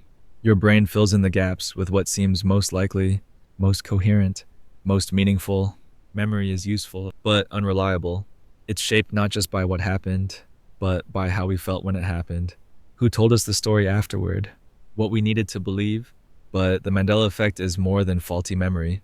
It has a communal quality. Entire groups misremembering the same thing in the same way. It's not one person, it's thousands. And that gives it a strange, unsettling power. If so many people are wrong together, what does that say about our shared reality? How fragile is the line between what was and what we believe was? This is where things get metaphysical. Some speculate about parallel universes, alternate timelines, or quantum shifts, that somehow we've slipped, collectively, into a slightly different version of reality, and our memories are echoes from the timeline we left behind. It's a seductive thought, not because it's provable, but because it taps into a deep feeling, the sense that something is off. That the world is familiar, but not quite right. But maybe the more important question isn't whether we've shifted timelines, but why we're so shaken by the idea that memory can betray us. We like to believe our minds are trustworthy. that what we remember is a reliable compass, but memory is malleable. It bends to suggestion. It erodes. It rewrites. And yet, we build our identity on it. I am who I am because of what I remember. So what happens when that foundation crumbles? You've likely experienced it on a personal level. That moment when you recall a conversation one way, but someone you love remembers it entirely differently. Same words, same moment, opposite meanings, and both of you believe you're right. Not out of pride, but out of conviction. And suddenly, memory is not a bridge, but a battlefield. The Mandela Effect scales that dissonance up to the collective. It reminds us that consensus doesn't always equal truth. That memory is not democracy. You can be entirely convinced and entirely wrong. And yet, perhaps that vulnerability is not a flaw. Perhaps it's what makes memory beautiful. If memory were fixed and perfect, it would be static, cold. Instead, it's alive. Memory adapts. It heals. It forgets what it needs to in order to keep going. And sometimes, it remembers things that never were, because those memories make emotional sense, even if they aren't literal. In a way, the Mandela Effect is less about getting facts wrong and more about how we tell stories together. It's about the narratives we share to make sense of the world. The quote you thought was from your favorite film. The ending of a book you swore was different. These misremembrances become cultural myths, binding us not through accuracy, but through shared feeling. The philosopher Henri Bergson once said, "The pure present is an ungraspable advance of the past devouring the future." In other words, we are always filtering what is through what was, and when the past changes, when our memory shifts, so too does the present. That's why the Mandela Effect can be so disorienting. It challenges the continuity of self. If I was wrong about this, what else am I wrong about? But maybe there's this freedom in that. If memory is fluid, then identity is not a cage. It can change, expand, heal. You are not locked into a singular story of yourself. You are like memory in motion. And still, there is a quiet grief to losing certainty. We want to trust what we remember. We want to know what's real. But realness, it turns out, is less about objective fact and more about coherence, emotional, psychological, relational coherence. And maybe the Mandela Effect doesn't fracture reality. It reveals how layered it truly is. We live in a time saturated with information, archives, recordings, screenshots, proof. But even with all of that, our minds still drift. We still misremember, and the stories that feel the most real to us are often the ones no camera ever caught. A smell that takes you back to a kitchen that no longer exists. A look on someone's face that can't be fact-checked. These are the echoes we carry. The truths we feel, even if they don't match the record. And that's what makes the Mandela Effect so human. It's not just a curiosity. It's a window into how deeply we rely on each other to remember who we are, into how easily our collective past can shift, not from malice, but from memory's natural drift, from the ocean of minds trying to make meaning out of chaos. So maybe the point isn't to cling to what's true, but to stay curious about what's felt, to honor the strange, imperfect ways we try to hold on to time, to understand that even false memories can carry real emotion, that even if the quote was never spoken, the way it landed in your soul still matters. And tonight, as you lie here in the dark, you might think back on your own memory, your own quiet Mandela effects, the things you swore happened, the versions of your past that have blurred. Don't rush to correct them. Just notice. Memory, like dreaming, is more poetry than proof. Philosophical zombie. A person who behaves exactly like us, but has no inner consciousness. Are they truly alive? You're sitting across from someone. They smile at your joke, nod thoughtfully at your words, even reach out and place a warm hand on your arm. Nothing is out of place. They breathe, speak, move, like anyone else. But what if you were told they have no inner experience, no thoughts behind the eyes, no eye inside? Would you believe it? Could you tell? This is the haunting idea of the philosophical zombie, a thought experiment in philosophy of mind. It proposes a being that looks, talks, and acts exactly like a conscious human, but lacks any inner subjective awareness. They say, I feel pain, but feel nothing. They cry at a movie, but there is no sorrow inside them. They are perfectly hollow. At first, it sounds absurd, impossible. But then you start to wonder, how do you know that anyone else is conscious? You assume they are because they behave as you do, because they react, respond, express. But behavior isn't proof of inner life. It's evidence, suggestion, not certainty. This is the trap of the mirror. We see ourselves reflected in others, and we project our inner experience onto them. But the soul, if it exists, is not something we can detect. It is inferred, invisible. And in that space of uncertainty, something ancient stirs. A fear, perhaps. A suspicion that some people might move through the world like shadows. Functional, impressive, even beautiful, but vacant inside. The framework this belongs to is not just speculative. It touches something intimate and disquieting. Because at different times in our lives, we have all felt like zombies ourselves. You've gone through motions you didn't feel, said words you didn't believe, laughed without joy, grieved without tears. There are days when you wake and carry out your routine in a fog, present, but not there, alive, but not living. So the zombie question becomes a mirror for us. 2. What makes us truly alive? Is it thought, emotion, self-reflection, or is it the ineffable sense of being that no word can capture, but you know intimately when you feel it? And what of those moments when that sense disappears? Depression, for example, can feel like a zombie state. You speak, move, answer emails, but nothing penetrates. Joy tastes flat. Love feels far away. People say, "You seem fine," and you nod, because explaining would take too much energy. Inside, it's quiet, too quiet, and you begin to question, am I still me, or just a shell?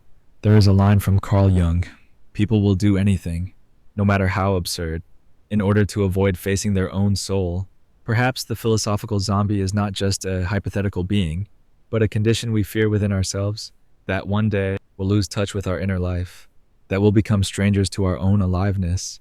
In relationships, we also face this mystery. You may share your days with someone, live with them, sleep beside them, raise children together, and still wonder, do they really see me? Are they truly present? We say we want connection, but we fear the possibility that the other person is simply performing the gestures of love, without the feeling that their "I love you" is a phrase, not a presence. And yet, this fear can open something else, a longing to feel more, to be more than convincing, to be real, not just to behave consciously, but to be conscious.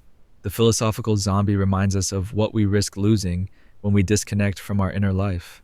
It's not the actions that define us, it's the depth behind them. In a world increasingly filled with artificial intelligence, scripted interactions, and curated personas, this question becomes even more pressing. What distinguishes a person from a very clever imitation? If a machine can replicate behavior with flawless precision, does that make it alive? Or is there something sacred, some spark of interiority that no algorithm can fake? This isn't about technology, it's about soul, about what it means to feel joy as more than a smile, to ache with meaning, to watch your own thoughts unfold in the quiet moments and know, I am here, I am real. You don't need philosophy to know this. You just need a moment of stillness. Sit alone with your breath. Place your hand on your chest. Feel it rise and fall. And somewhere between the inhale and exhale, there is a space no one else can enter. It cannot be proven, but it is. And if that space disappears, if the inner light goes dim, it doesn't mean you're a zombie. It means you're tired. It means you've been surviving. It means your soul is asking not for proof, but for permission. Permission to return, to feel again, to be known, because that's what makes us human. Not how we move through the world, but how the world moves through us. You are not a philosophical zombie, even in your numbness, even in your silence, even when the inner life retreats behind the curtain, waiting for you to call it back with kindness. So tonight, ask yourself, not what others see, but what you feel, not how you're performing, but whether you're present. And if the answer is uncertain, let that be enough. You don't need to understand everything now. Just breathe and rest. Panpsychism. Consciousness exists in all matter. Even stones, trees, and stars might have awareness. You put your hand on the bark of a tree and feel nothing. At first, it's rough, indifferent, just a tree, just wood. But then, something stirs. Not from the tree, maybe, but from you. A presence, a stillness that feels like it's watching back, not with eyes, not with intention, just with being. What if that feeling isn't just sentimentality? What if it's perception? What if you're not projecting your awareness onto the tree, but meeting its own? Panpsychism says consciousness isn't something humans developed at the top of evolution's ladder.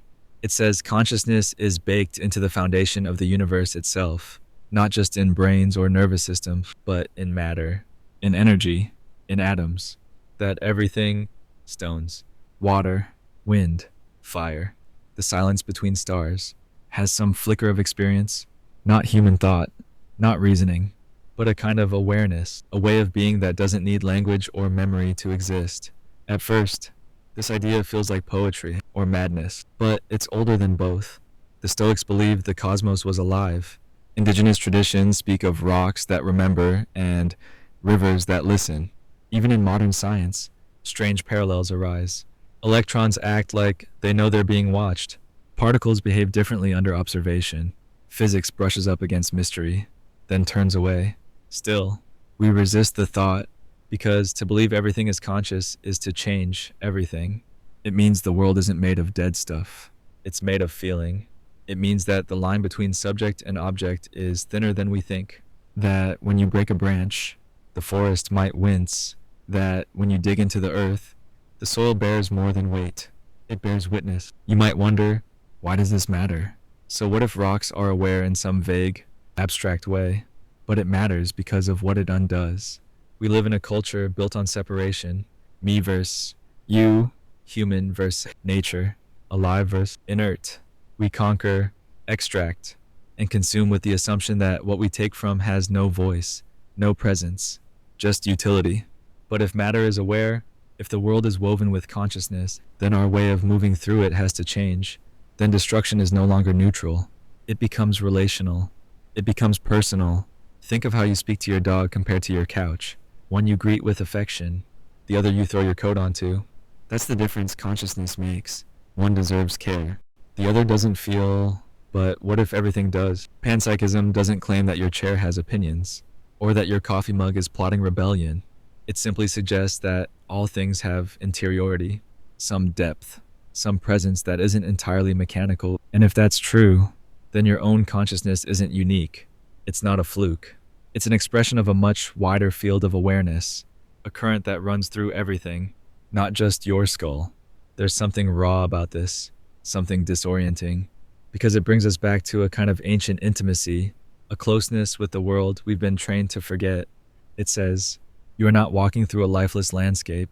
You are moving inside a vast, sentient organism. You are a cell in its body, a flicker in its dream, and this intimacy can hurt, because if the world is alive, then so is its pain. The forest doesn't just burn, it suffers. The ocean doesn't just rise, it remembers. And maybe your body knows this. Maybe your grief isn't always personal. Maybe sometimes it's the earth moving through you, mourning itself. We like to think we're disconnected, safer that way, less vulnerable. But it's a lie that costs too much. It leaves us numb, hollow, detached from the very thing that could hold us when we break. Because if the world is conscious, then we are never truly alone. This is not about going back to some idealized past or romanticizing nature. It's about turning toward what's already here, the aliveness that surrounds us, unnoticed, the hum in the air before a storm, the silence inside a stone, the way a dying tree still leans toward the sun. These are not just biological processes. They are gestures, subtle movements of being. Maybe this is what you felt in the moments you couldn't explain, standing beneath the stars and feeling watched, but not by God, by the stars themselves, crying in the forest and feeling like the trees were listening, sitting beside a body that's passed and knowing deeply that something sacred is still there, not just memory, not just spirit, but presence. Panpsychism doesn't offer answers. It offers wonder. It doesn't explain consciousness. It invites you to treat it with reverence, not as a possession, but as a communion. You don't have consciousness. You participate in it. You borrow it for a while in this body, on this earth. And maybe that changes how you speak to things, how you hold them, how you move through your day. Maybe you pause before tossing that broken bowl. Maybe you listen before cutting the branch. Maybe you thank the water before you drink. It's not superstition. It's remembrance. It's the quiet decision to live in relationship with everything, not just the things that speak your language. And tonight, as you drift towards sleep, you might sense it, the soft awareness of the room around you, the bed holding your weight, the night itself pressing gently against the window, all of it alive, all of it aware, all of it here with you. 16. Occam's razor. The simplest explanation is usually the correct one. It starts with a question, a strange noise in the night, a delayed text, a cold look from someone you thought cared. Your mind begins to spiral. What if someone broke in? What if they're angry with me? What if something terrible happened? You search for patterns. You scan for danger. You construct entire stories. Elaborate, intricate, emotionally charged. And yet, more often than not, the answer is painfully simple. The noise was the wind rattling a loose window pane. The text was never received. The cold look was just someone lost in thought. But try telling that to a brain trained to survive. Not to simplify, Occam's razor is a philosophical principle named after 14th century friar William of Occam, who argued that when confronted with competing hypotheses, the one that makes the fewest assumptions is most likely to be correct. Not guaranteed, not always, but likely. The cleaner the logic, the more plausible the conclusion. The idea has been echoed through centuries of science and reasoning because it resists the human tendency to overcomplicate, dramatize, and project. And yet, in real life, simplicity feels suspicious. Complexity makes us feel intelligent. Drama makes us feel important. If someone ghosts us, we tell ourselves a tangled narrative involving betrayal, manipulation, or secret motives, when the truth may be as simple as emotional avoidance or poor communication. When a friend pulls away, we invent layers of hidden resentment or buried envy, when maybe they're just overwhelmed. We weave complications not because we're foolish, but because uncertainty feels unbearable. Complexity gives us something to hold. But the razor, as sharp as it is, cuts through that noise. It reminds us, maybe the most obvious answer is the answer. This isn't about denying depth or nuance. Life is full of exceptions. People are layered. Motives are tangled. But the human brain is a meaning-making machine, and sometimes that means we create significance where there is none. We're wired for pattern recognition, for narrative, for protecting ourselves from pain by predicting it before it arrives. Occam's razor asks us to pause and consider, is this real, or am I building a tower out of matchsticks? Take the case of Flight MH370, the Malaysia Airlines plane that vanished in 2014. The disappearance sparked countless theories, some plausible, some deeply fantastical. Hijacking, engine malfunction, even alien abduction. Forums erupted with intricate analyses. YouTube videos broke down grainy radar footage, and people devoted entire months to uncovering secrets that may never have existed. The most likely scenario, a mechanical failure or pilot incident, tragic, but straightforward. And yet, that answer feels too clean, too cruel, too incomplete. Complexity gives grief something to do. Simplicity offers no such comfort. In everyday life, we see this in our relationships constantly. A partner becomes distant, and instead of asking directly, we analyze every word, every delay in response, every change in tone. Maybe they've fallen out of love. Maybe they're cheating. Maybe they're harboring a grudge from months ago. But often, the answer is something like stress at work, sleep deprivation, internal emotional weather they don't know how to name. But we fill in the blanks with our own fears. Occam's razor is not meant to shut down curiosity. It's meant to sharpen it, to make us better listeners to reality. Not louder, but clearer in science. This principle has been essential in medicine. It's taught as part of diagnostic reasoning. When you hear hoofbeats, think horses, not zebras. A runny nose and fever is probably the flu, not a rare autoimmune disease.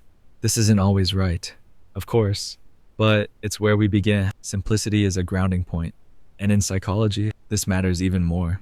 Think about how often we assume that someone's behavior is about us. If someone forgets to text back, we assume we've offended them. If a stranger looks annoyed, we think we've done something wrong. We rarely consider that maybe they're just tired, or in pain, or preoccupied with their own world. We complicate what's simple because we want control. Complexity feels like control, but simplicity asks us to let go. There's a famous quote attributed to Einstein: everything should be made as simple as possible, but not simpler. That balance is the heart of this principle. Don't dumb things down. Don't ignore evidence, but resist the urge to leap toward the exotic when the mundane might explain it. Often, what's true is not what's flashy, but what's quietly consistent. Think of your own life.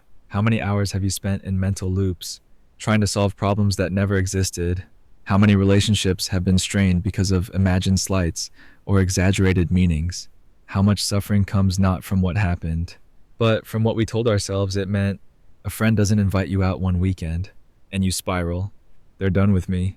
They've replaced me. They don't care anymore. But maybe they just needed alone time. Maybe they forgot. Maybe they assumed you were busy. It's not about being naive. It's about being open to the possibility that the world isn't always conspiring against you. Sometimes it's just doing its thing, and sometimes you're the one being misunderstood. You send a short text and someone thinks you're angry. You cancel plans and someone assumes you're disinterested. But your truth is far simpler.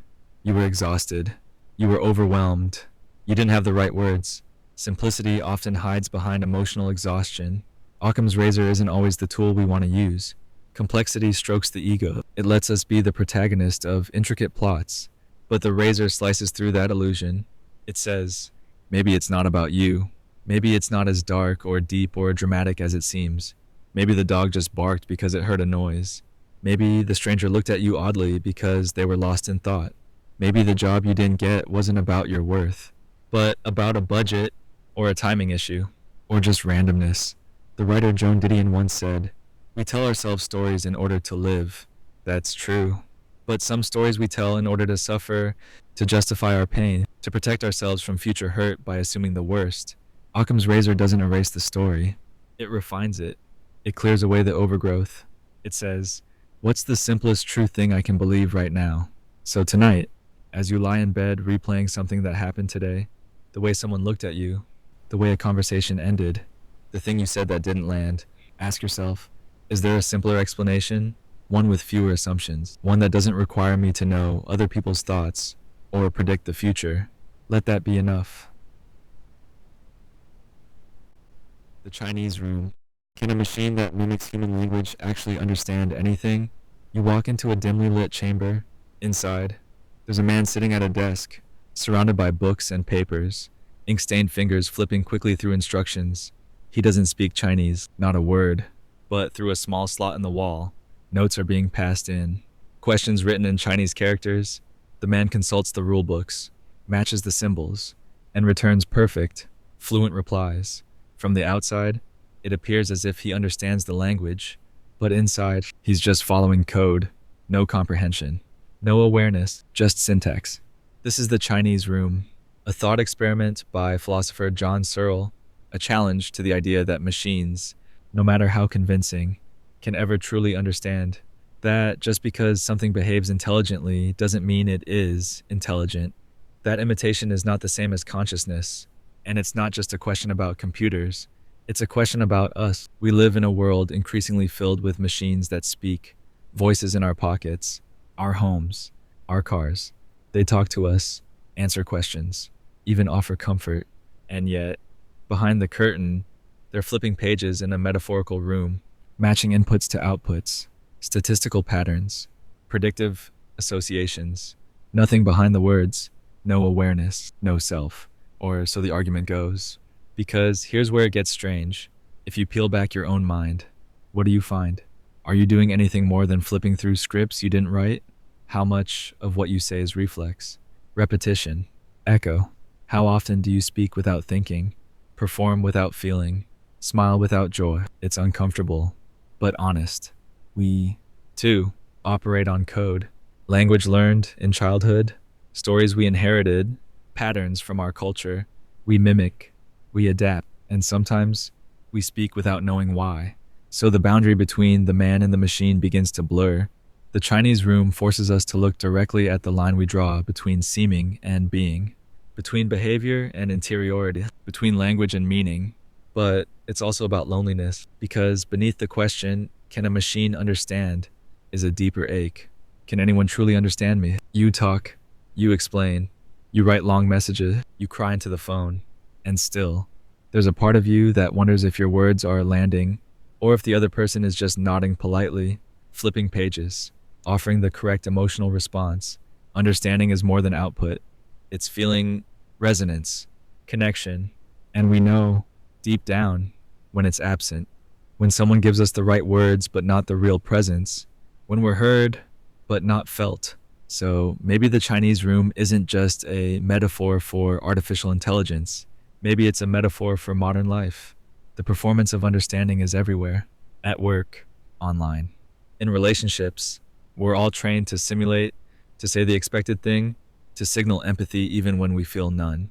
And slowly, this simulation becomes habit, automatic, unconscious, and something precious gets lost. That raw, unfiltered moment of I'm here. And I get it. But let's turn the lens again. Maybe the Chinese room is a mirror, not a prison.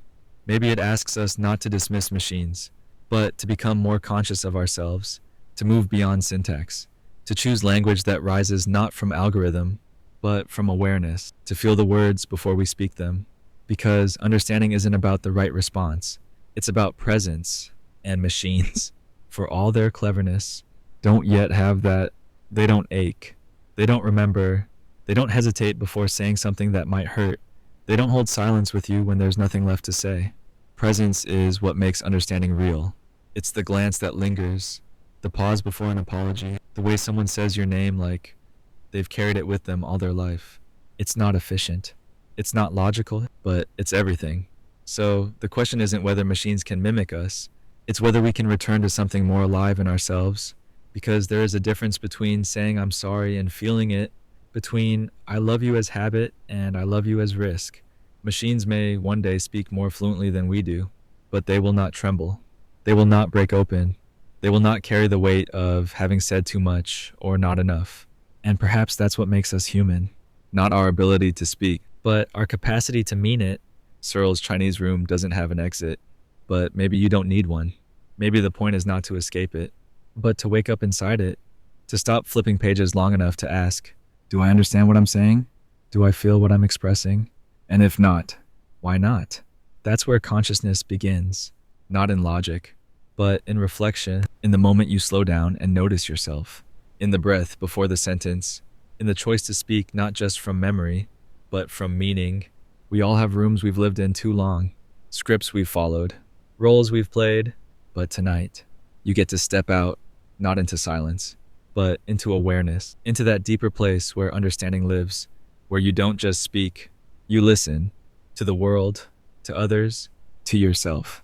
Because language without consciousness is noise, syntax without soul, but language with presence, that's poetry, that's healing, that's human.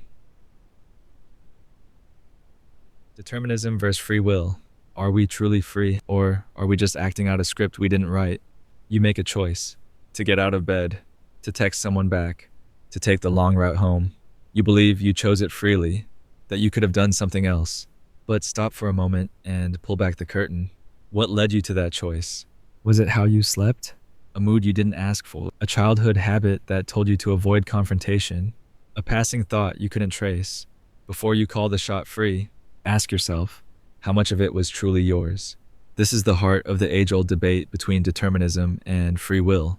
Determinism says everything you do is the result of a chain of prior causes. Your biology, your environment, your culture, your past. It says that every choice is really a reaction, programmed by everything that came before. Free will, on the other hand, is the belief that you have agency, that you can choose independently, outside the grip of those forces. And most of us want to believe that. We need to believe that because freedom feels like dignity. But what if the line between freedom and fate is not as clear as we think? Modern neuroscience has raised unsettling questions. In a famous study from the 1980s, researcher Benjamin Libet asked participants to flex their wrist at a time of their choosing. He measured when their brain activity began, the readiness potential versus when they consciously decided to move. The result, the brain showed signs of preparing the movement before the person reported making the decision. In other words, the unconscious had already set things in motion. Consciousness just caught up after the fact. Later studies echoed the same idea. A team led by neuroscientist John Dylan Haynes in 2008 used fMRI machines to predict a subject's decision several seconds before they were aware of making it. Your brain, it seems, might be the one steering and your sense of choice is just the commentary. And yet, we feel free. We feel like we're deciding. That tension is not just philosophical, it's personal. Think of the man raised by an abusive father, who grows up struggling with intimacy. Was he free to love, or was he acting out a pattern he never chose? Think of the woman raised in poverty, constantly hustling for security. Was her choice to pursue wealth above all else a product of values or trauma? Or take someone who lashes out in anger, shaped by years of unprocessed pain? Are they fully responsible for the harm they cause? And if so, where does responsibility end and conditioning begin? The law tries to split the difference. You're responsible unless you're deemed mentally unfit. But real life isn't that clean. Real people exist on a spectrum of consciousness. Most of us are somewhere between sleepwalking and self-aware, carrying both wounds and wisdom into every moment. Sam Harris, a neuroscientist and writer, argues that free will is an illusion, but not a useless one. He writes, "You can do what you decide to do, but you cannot decide what you will decide." That sounds maddening at first, but there's an odd relief in it too. If you aren't the sole author of your choices, maybe you can be gentler with your regrets. Maybe you can understand others not just by what they did, but by what they carried into what they did. But still, if everything is predetermined, what's the point? Why strive? Or apologize? Or forgive? Why try to change anything? Because even if you didn't choose the starting line, you can become aware of the track you are on. Viktor Frankl, a psychiatrist and Holocaust survivor, once wrote, "Between stimulus and response, there is a space. In that space is our power to choose our response. In our response lies our growth and our freedom." That space may be small. It may be buried under layers of instinct and conditioning, but it's real, and it's sacred. Consider addiction. It often begins as something outside our control: genetics, environment, trauma. But recovery happens through choice, not once, but over and over. The decision to get clean, to stay clean, to ask for help. These are not free choices in the abstract. They are earned through awareness, through struggle, through the tiny space Frankl described, the gap between impulse and action. Or think of someone who grew up in a violent home but chose not to pass that violence forward. The instinct to lash out was wired in. The script was written, but they paused. They chose differently. That's not freedom in the Hollywood sense. It's not grand or dramatic, but it's real. This is what the philosopher Daniel Dennett calls degrees of freedom. You may not be free in an absolute sense, but you can become more free. You can gain awareness of your patterns. You can question your defaults. You can choose a response that wasn't automatic. That's not erasing determinism. It's rising within it. Free will, then, isn't about being unbound by causes. It's about becoming a conscious participant in your own conditioning. You don't write the script, but you can start to see it. You can underline the lines that hurt. You can question the lines that repeat. And maybe, eventually, you can improvise something new. It helps to remember most people are not villains. They are playing out the consequences of lives they didn't fully choose. That doesn't excuse harm, but it does invite empathy. It softens the urge to judge and sharpens the will to understand. So where does this leave us? Maybe with a quieter kind of agency, not the loud, defiant, "I can do whatever I want," but the humbler, deeper, "I can become aware of what's moving me and choose how I respond." Maybe you don't have free will in the absolute sense, but you have the capacity for reflection, for interruption, for growth.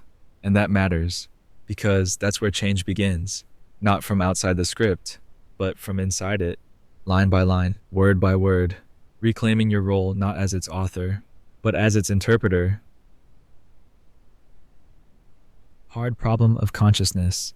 How can a physical brain create subjective experience, emotion, or self? There's something strange about being you. You wake up each day behind the same pair of eyes, feeling the weight of your own thoughts, inhabiting a private world no one else can access. Your memories, your regrets, your sudden hunger for something you can't name. They're all real, yet intangible. You know what it's like to be you. But how does a lump of flesh inside your skull, gray matter, blood, electricity, give rise to that, to you? This is what philosopher David Chalmers called the hard problem of consciousness, the mystery of how a physical brain can produce subjective experience. It's not about how the brain works to move your arm or process sound. Those are the easy problems. Complicated? Yes. but ultimately solvable through mechanics and chemistry. The hard problem is this: why should any of it feel like anything? Why isn't it just machinery running quietly in the dark? You could map every neuron, you could track every synapse firing, but no scan, no diagram, no model can show you what it's like to feel heartbroken, or to taste cinnamon, or to miss someone who's gone. The internal world, this felt sense of being, is unmeasurable. You can describe it, you can report on it, but no one else can step inside of it with you. And yet, it's the most obvious fact of existence. Consciousness is the one thing you cannot doubt, even if you questioned everything else. Your memories, your senses, your sanity. You would still be experiencing that doubt, still conscious of it. Descartes had it right. I think, therefore I am. But what is the I that thinks?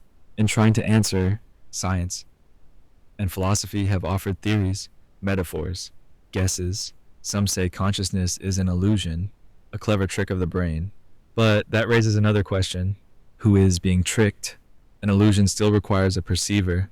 Others suggest that consciousness emerges from complexity, that when matter becomes arranged in the right way, something awakens. But why? Why does pattern give rise to presence? This is where things get more than technical. They get existential, because consciousness isn't just a puzzle for philosophers. It's the ground of all meaning. Without it, there's no joy, no pain, no love, no sense of right or wrong. Everything we care about lives in this invisible interior space, and we don't know what it is. So we live, every day, inside a mystery we can't explain. And maybe that's why so much of life feels so fragile, because the part of us that feels most real, the part that grieves, that longs, that watches the stars in awe, is also the part we understand the least. You can injure the body, you can heal it, but when the inner self is wounded, it's not so simple. You can't point to where it hurts. You just feel it. And yet, we treat the self like an object. We try to fix it, optimize it, reprogram it, as if it were a machine with faulty wiring. But consciousness isn't hardware. It's closer to a flame than a circuit. Flickering, unpredictable, beautiful.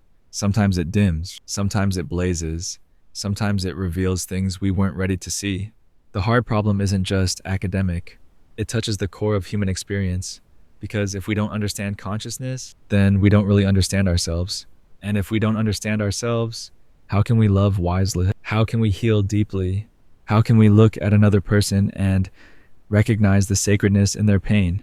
If we believe it's all just chemical static, maybe this is why we're drawn to poetry, to art, to music, because these things speak to the part of us that logic can't reach, the part that knows what sorrow feels like, even if it can't define it, the part that remembers the sound of someone's voice long after the words are forgotten, the part that aches without knowing why. And maybe this is why we reach for stories of the soul, because the clinical language of biology feels too thin, too sterile, not because it's wrong, but because it's incomplete. It describes the vessel, but not the light inside. So what are we, really? Some say we're a temporary swirl of consciousness in an indifferent universe. Others say we're eternal souls riding waves of incarnation. Still others suggest we're dreamers caught inside a simulation. None of these can be proven, but each tries to make peace with the strangeness of being alive, of being aware, of looking out at the world and feeling something stir. Maybe the truth isn't found in answers. Maybe it's found in the question itself. The wonder, the humility, the refusal to flatten life into explanation. Maybe what makes us conscious is also what makes us human. The ability to sit with the unknown and still say yes to it. Because when you hold someone's hand in the dark, when you watch a child sleep, when you listen to a song that breaks something open in you, you're not solving a problem. You're meeting the moment from the inside, and no theory can capture that. So perhaps the hard problem of consciousness is not a problem to be solved, but a mystery to be lived. A reminder that beneath all our cleverness, we are still and always part of something we don't fully understand. And maybe that's not a weakness. Maybe that's the beginning of reverence. So tonight, as you close your eyes, take a moment to feel the simple fact of your awareness, the quiet hum of being. You don't need to define it. You don't need to understand it. Just rest inside it. 20. The Fermi Paradox. If the universe teems with life, why is it so silent? You lie on your back in a field away from city lights, eyes tracing the Milky Way. Stars stretch farther than you can imagine.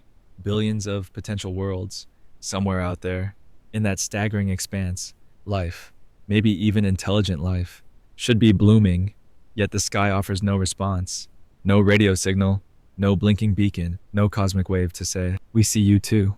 This is the essence of the Fermi Paradox, named after physicist Enrico Fermi's famous question, "Where is everybody?" Given the vast number of stars and how long the universe has existed, by one estimate, there should be thousands of advanced civilizations out there. Yet the silence is deafening. The contradiction is real and pressing. Abundant possibility, but absolute quiet. Since Fermi's day, we've launched SETI search for extraterrestrial intelligence programs, listened with massive radio dishes, sent Voyager probes, carrying golden records engraved with sounds and images of Earth. We've even had tantalizing blips, like the WOW signal detected in 1977. Brief, unexplained, but all we ever get back is static. The universe hums with absence. Astronomers remind us that silence doesn't necessarily mean emptiness. Some suggest notes of life are lost in translation or overshadowed by cosmic noise. Drake's equation, intended to estimate how many civilizations might exist, still yields wildly different answers depending on the variables. Are we too early in the great cosmic timeline? Are civilizations rare? Or do they self-destruct before long-distance space travel is possible? Consider the story of the Mars rover. Curiosity. Engineers were elated when it landed successfully, then disappointed by a flight delay caused by a software glitch. Imperfection in what felt like miracle technology. But engineers know, as philosopher Nassim Nicholas Taleb warns in Anti-Fragile, just because it hasn't happened yet doesn't mean it won't. Silence might be fragile vulnerability, a cosmic signal waiting to be seen when we're finally ready. There are darker theories, too. What if life is ephemeral, speeding through evolutionary stages and then collapsing under its own weight? World war, nuclear holocaust, ecological suicide, hypotheses that whisper, perhaps every intelligent species inevitably destroys itself before building interstellar radio towers. That's the great filter idea, the deadly bottleneck that prevents life from spreading and speaking. Here's a chilling real-world parallel. The asteroid extinction that wiped out dinosaurs 66 million years ago. One event, one stroke of cosmic timing, erased entire species. A what-if moment. The difference between an apocalypse for T-Rex and a future for humans may just be luck. And if we acknowledge that, the silence becomes a warning shockwave echoing across time. Alternatively, maybe intelligent life chooses silence. Maybe the cosmos is a vast natural preserve, and civilizations observe but don't interfere, like wildlife that watches people from a distance. This echoes Arthur C. Clarke's caution: any sufficiently advanced technology is indistinguishable from magic. Perhaps advanced civilizations exist, but come with rules, silent watchers, inconceivably different, simply waiting for us to learn how to listen. That brings us to the heart of the paradox. Are we even listening in the right way? Earth-centric assumptions, radio broadcasts, space probes, are rooted in our technological infancy. What if alien life communicates through biology, quantum signals, or electromagnetic fields we can't detect? What if communication isn't sending a message but being felt? An encounter more subtle than a flashing beam. The anthropologist Claude Lévi-Strauss warned that the scientist is not simply a person who knows, but someone who believes they know. What if our entire quest is shaped by assumptions that close us off to broader definitions of communication, presence, awareness? This silence isn't just cosmic, it's a mirror turned on us. The question isn't only where are they, but what are we becoming? We beam messages like the Arecibo signal, hoping to announce our existence, and risk broadcasting our insecurities. Tell someone you want to be loved, and they broadcast loneliness too. A species shining in a dark void, hoping for validation. Consider the story of the Voyager Golden Record. It carries music. Chuck Berry's Johnny B. Goethe, Beethoven's Fifth, thinking these are universal languages.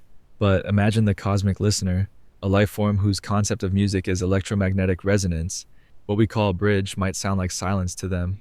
If we're silent, maybe it's because we're talking in angelic tongues they're not equipped to hear. That's the real paradox. Silence isn't emptiness. It's a revelation. It asks us to lean in differently. It invites humility. As astrophysicist Carl Sagan once wrote of the pale blue dot photo, we are a way for the cosmos to know itself. If the cosmos is listening, and maybe it already knew us, then our response matters.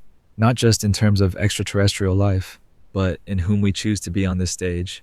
The paradox forces us to ask, in the face of potential cosmic isolation, do we reach out anyway? Do we build peace or prepare for war? Do we abandon empathy because we might just be shouting into nothingness, or deepen it, knowing there may be no feedback? In 1969, Armstrong and Aldrin made footprints on the moon that will vanish in a few million years. Nothing else marks their presence. Heavy humanity, silent. Does that make their achievement less meaningful, or more? It reminds me of Viktor Frankl, who said in Man's Search for Meaning, everything can be taken from a man but one thing, the last of human freedoms, to choose one's attitude in any given set of circumstances. The Fermi Paradox gives us vast, silent darkness. Still, we choose meaning, we choose music, we choose connection, we choose inquiry. Maybe the universe waits, not for proof, but for us to become proof that life matters, and intelligence counts. Maybe our legacy is not in cosmic signals sent out into the void, but in how we live in our moment under this infinite sky. After all, if we're alone, how will we treat each other? And if we're not alone, what do we want to let out in that eventual introduction?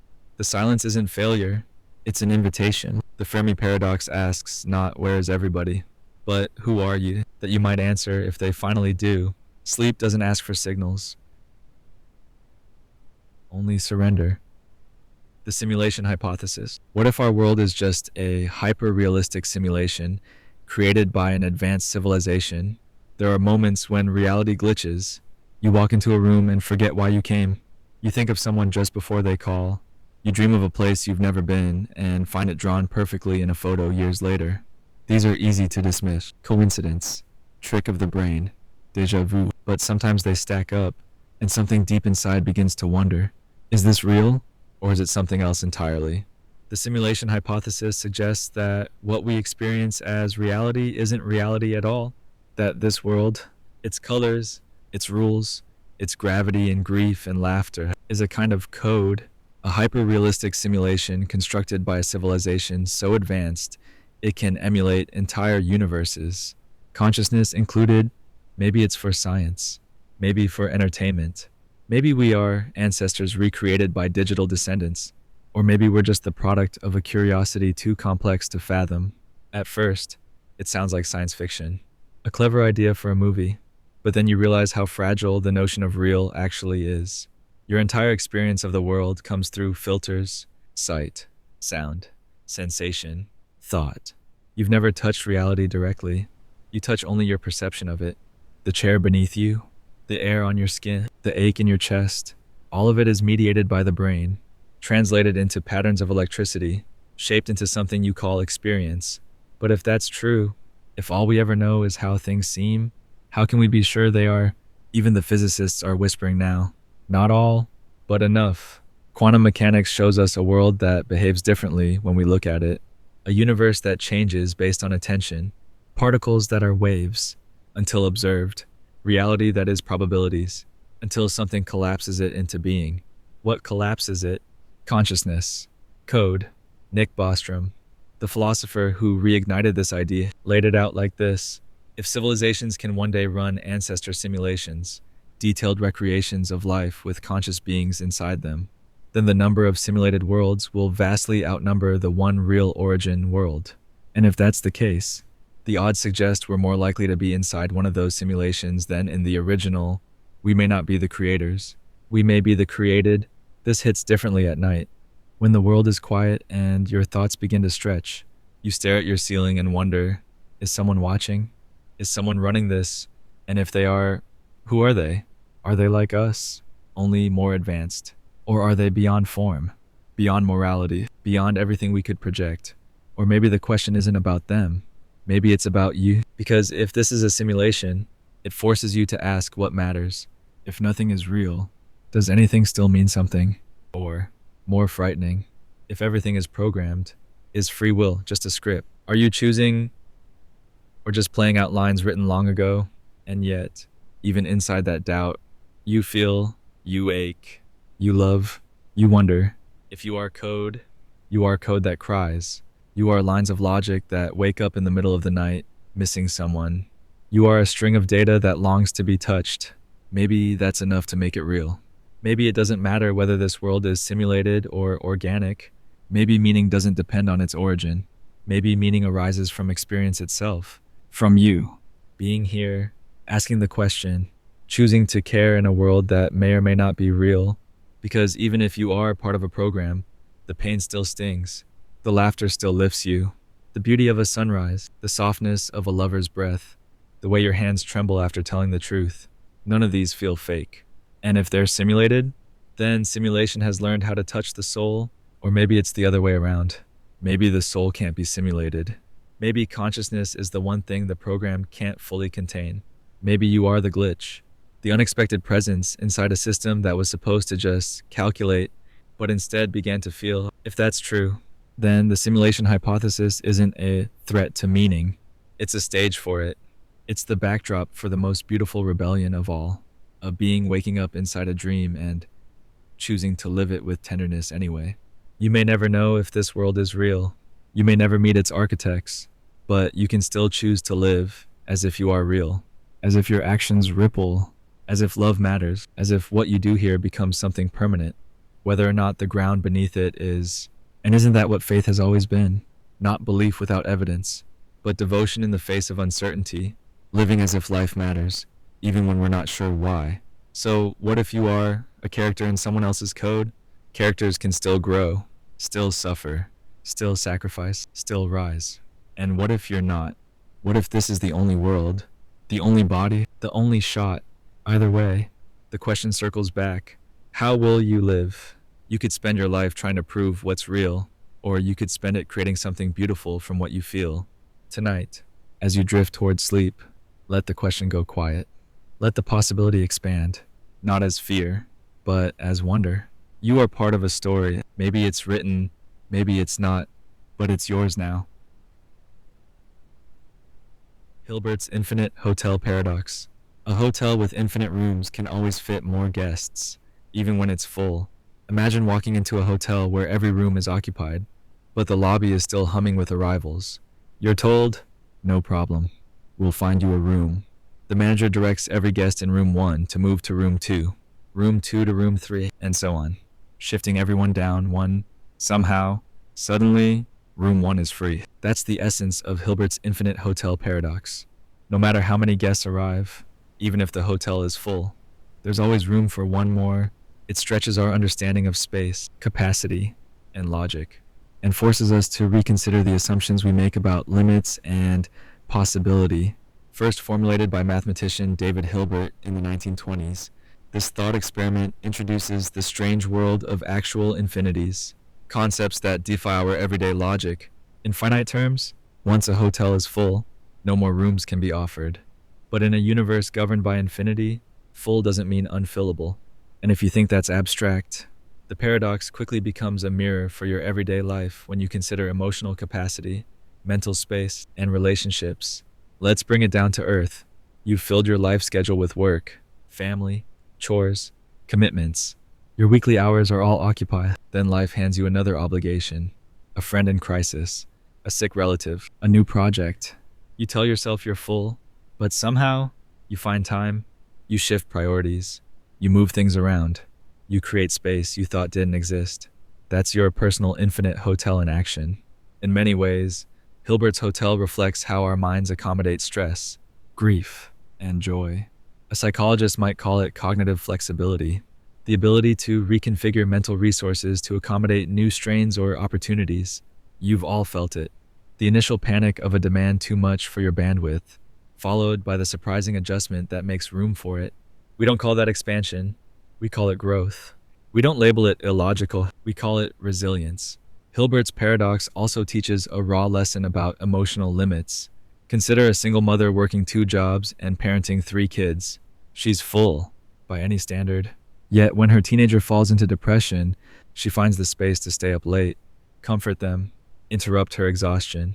We see this with teachers during the COVID-19 lockdowns, already exhausted. Yet they created new emotional and technical capacity to support isolated students. We praise it as dedication. But underneath, it's the same mechanism as Hilbert's shifting guests. Infinite capacity is real when empathy is present. This isn't unlimited power. The hotel paradox doesn't imply the rooms expand in size or the guests become easier to house.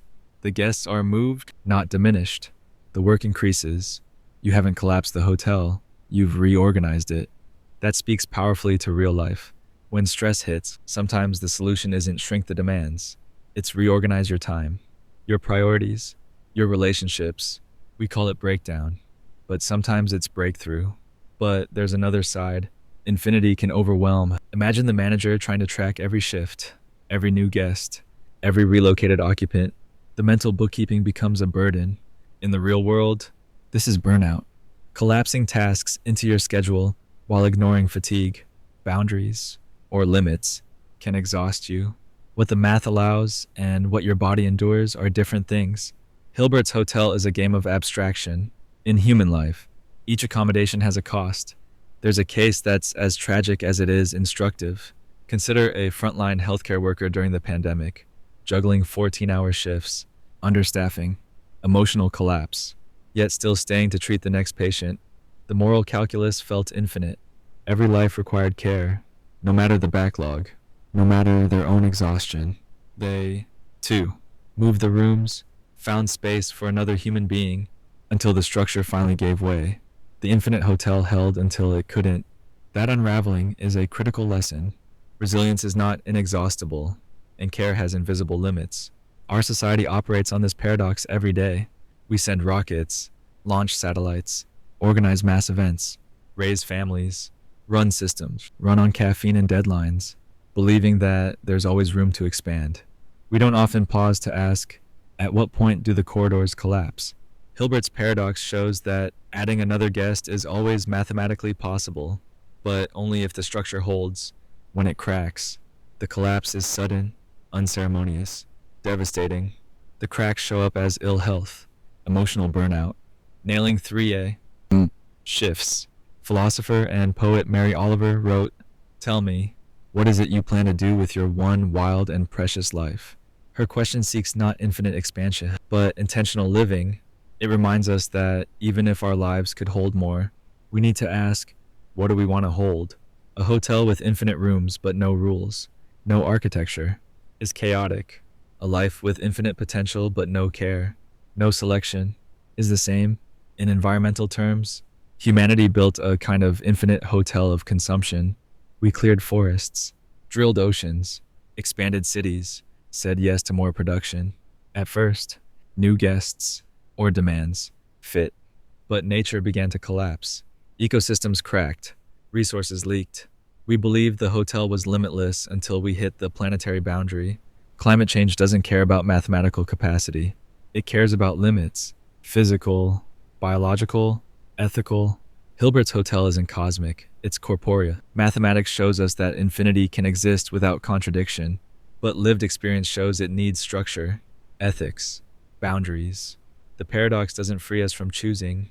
It demands we choose how and why to make room. If infinite capacity is available, what will you host? Joy, love, artistry, care, connection, or busyness? More feelings of not enough, self-exploitation. This brings us to a raw truth. What you decide to add to your life says more about who you are than anything else. Each extra guest, each new responsibility, each emotional demand makes a claim. It signals your choices, priorities, values. Are you hosting because you're responsible, curious, compassionate, or because you're afraid of saying no, or afraid of being left out? Remember the impulse to take every opportunity that comes your way, because what if it's the one that matters? That's the infinite hotel whispering in your decisions. And once you accept every guest, you may not have room for what matters most. A mentor once said, "Limit is not empty space. It's an invitation to focus, to refine, to care." Hilbert's paradox may be mind-bending in theory, but the lesson is clear. You cannot do everything, but you can choose where you allocate your capacity. This matters in every domain: relationships, work, art, beauty, pain, care, and the choice to say no, to not host another guest. Isn't laziness or lack of ambition? It's sacred. It's an act of stewardship of your own time and energy. The lottery of birth. You didn't choose where or to whom you were born, yet it shapes your entire life. You arrive in a world not by choice. You wake to parents, a country, a language, a skin tone. These factors, entirely outside your control, lay the foundation of everything that follows. Who we become, what we can imagine for ourselves, how the world perceives us. All of it starts with that unchosen moment. Philosopher Jean-Jacques Rousseau once wrote, "Man was born free, and he is everywhere in chains." What he meant was this: our birth places us inside invisible walls we didn't build, and many spend their lives trying to escape them. Try this thought experiment. Imagine two babies born at the exact same time, one in a wealthy suburb of San Francisco, the other in a village in South Sudan. Same potential, same spark of consciousness, but the first grows up with access to books, healthy food, stable internet, vaccines, mentors. The second may struggle with malnutrition, limited education, political instability, neither asked to be there. Yet one receives every chance at thriving, while the other inherits dire obstacles. The lottery of birth is neither fair nor just. It's arbitrary, yet it dominantly scripts the first chapters of our lives. Take the story of Malala Yousafzai, born in 1997 in Mingora, Pakistan. She came from a family that valued education, an unexpected gift in a place where girls were often denied schooling. Despite Taliban threats, Malala pressed on. Her voice was shaped by both accident and choice. Born female in a society that suppressed women, but also lucky enough to have parents who believed in her. If she'd been born just miles away, to less supportive parents, her courage might never have had a stage. Contrast that with the story of a child born into Harlem in the 1980s, to parents struggling with poverty and systemic racism. That child might be pulled into cycles of violence, discouraged before dreams even form. The variation isn't due to merit, it's due to birth. Author Malcolm Gladwell says in Outliers, "It's not how smart you are, it's where you're from." That simple truth keeps repeating. Birth sets the table. We decide what to eat afterward. The randomness of birth becomes painfully evident when we look at intergenerational mobility. Children born into the top 1% of income in the U.S. have a 50% chance of staying near the top. Those born into the bottom 1% have less than a 10% chance of rising above the middle class. These are facts, not metaphors, yet so many believe our successes are purely earned. They're not. They're woven by inherited advantage and burdened by inherited disadvantage. The injustice of birth doesn't end at economics, race, gender, sexual orientation, neurodiversity. They all shape how we move through society. A 2019 Harvard study found name-based discrimination persists. Job applicants with traditionally white-sounding names receive 50% more callbacks than those with names perceived as black or ethnic. That simple detail, you are given name, can open doors or slam them shut. We rarely admit this. We like to believe we're self-made, heroes of our own stories. But the Google founder Sergey Brin's parents emigrated from Soviet Russia because his mother bribed officials to get them out. Elon Musk's first big break came because he coded and sold a video game at age 12 in apartheid South Africa, a relatively rare opportunity. Oprah Winfrey was born into poverty in rural Mississippi, but her exceptional talent found a mentor who gave her a voice on television. These are examples of how birth creates conditions, but individual choices and external support shape outcomes. Yet, we must acknowledge the starting line often gives some runners a head start while holding others back. A thought experiment crystallizes this. Imagine raising your child in two identical homes, same parenting, resources, love, but placing one in a war zone and the other in a peaceful nations. Everything else equal, the one in peace almost certainly grows up healthier, more confident, more capable. By 16, their worlds diverge dramatically, all because of where they were born. That speaks to the arbitrary cruelty of birth. But this truth, cold and unfair as it is, can also be a radical gift. It sparks gratitude, humility, and empathy. Gratitude, because one didn't ask for privilege, yet received it. Humility, because our achievements always rest on unseen foundations. Empathy, because recognizing privilege awakens responsibility toward others disadvantaged by the same birth lottery. Michelle Obama said, "There's power in allowing yourself to be known and heard, in owning your unique story.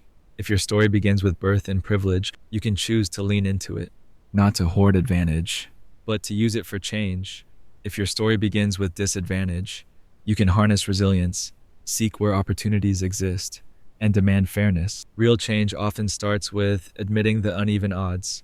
Iceland and Finland have shown that when countries invest in universal healthcare, childcare, and education, birth matters less. In Iceland, childcare is heavily subsidized. 95% of mothers return to work after maternity leave, regardless of education. The lottery of birth is being reshaped there, but these shifts take collective will, and acknowledging our starting points is the first step. In our personal lives, we can apply that same honesty. Parents born into privilege can provide their children access they themselves received, but must also connect them to hardship stories that cultivate gratitude and perspective. Future doctors, lawyers, engineers, if raised to believe their success is solely merit-based, they may lack empathy, so telling stories of inequity counteracts privilege's blind spots. For those born at a disadvantage, raw honesty about unfairness isn't a crutch. It's fuel. It becomes a way to redefine success. J.K. Rowling famously described how being a single mother on welfare provided her with a rock bottom that freed her to write Harry Potter, breakdown into breakthrough. Because birth didn't determine potential, only the conditions. She used adversity as the soil for creativity. The deeper lesson is this: acknowledging the lottery of birth doesn't eliminate choice, it empowers it. You may not choose your starting line, but you can choose how to run the race. You can choose to demand justice, to show grace, to extend opportunity. You can shift the narrative from self-made to supported by many. So tonight, when you think of your life, remember the hands you never met who built your table, the ancestors, the systems, the accidents of timing and place. Let gratitude fill the spaces. Let humility temper the pride. Let empathy deepen your connections. And if you ever feel insecure, if you question your right to stand where you stand, let the truth of birth remind you that every person on this planet begins with the same absence of choice. All that separates us is the cosmic fairness of a dice roll and our willingness to respond. Acknowledging that lottery means refusing to celebrate winners without context, refusing to shame the struggling, refusing to pretend the game was fair from the start. Maybe the real question isn't what did you earn? It's what will you do with the fortune you received uninvited?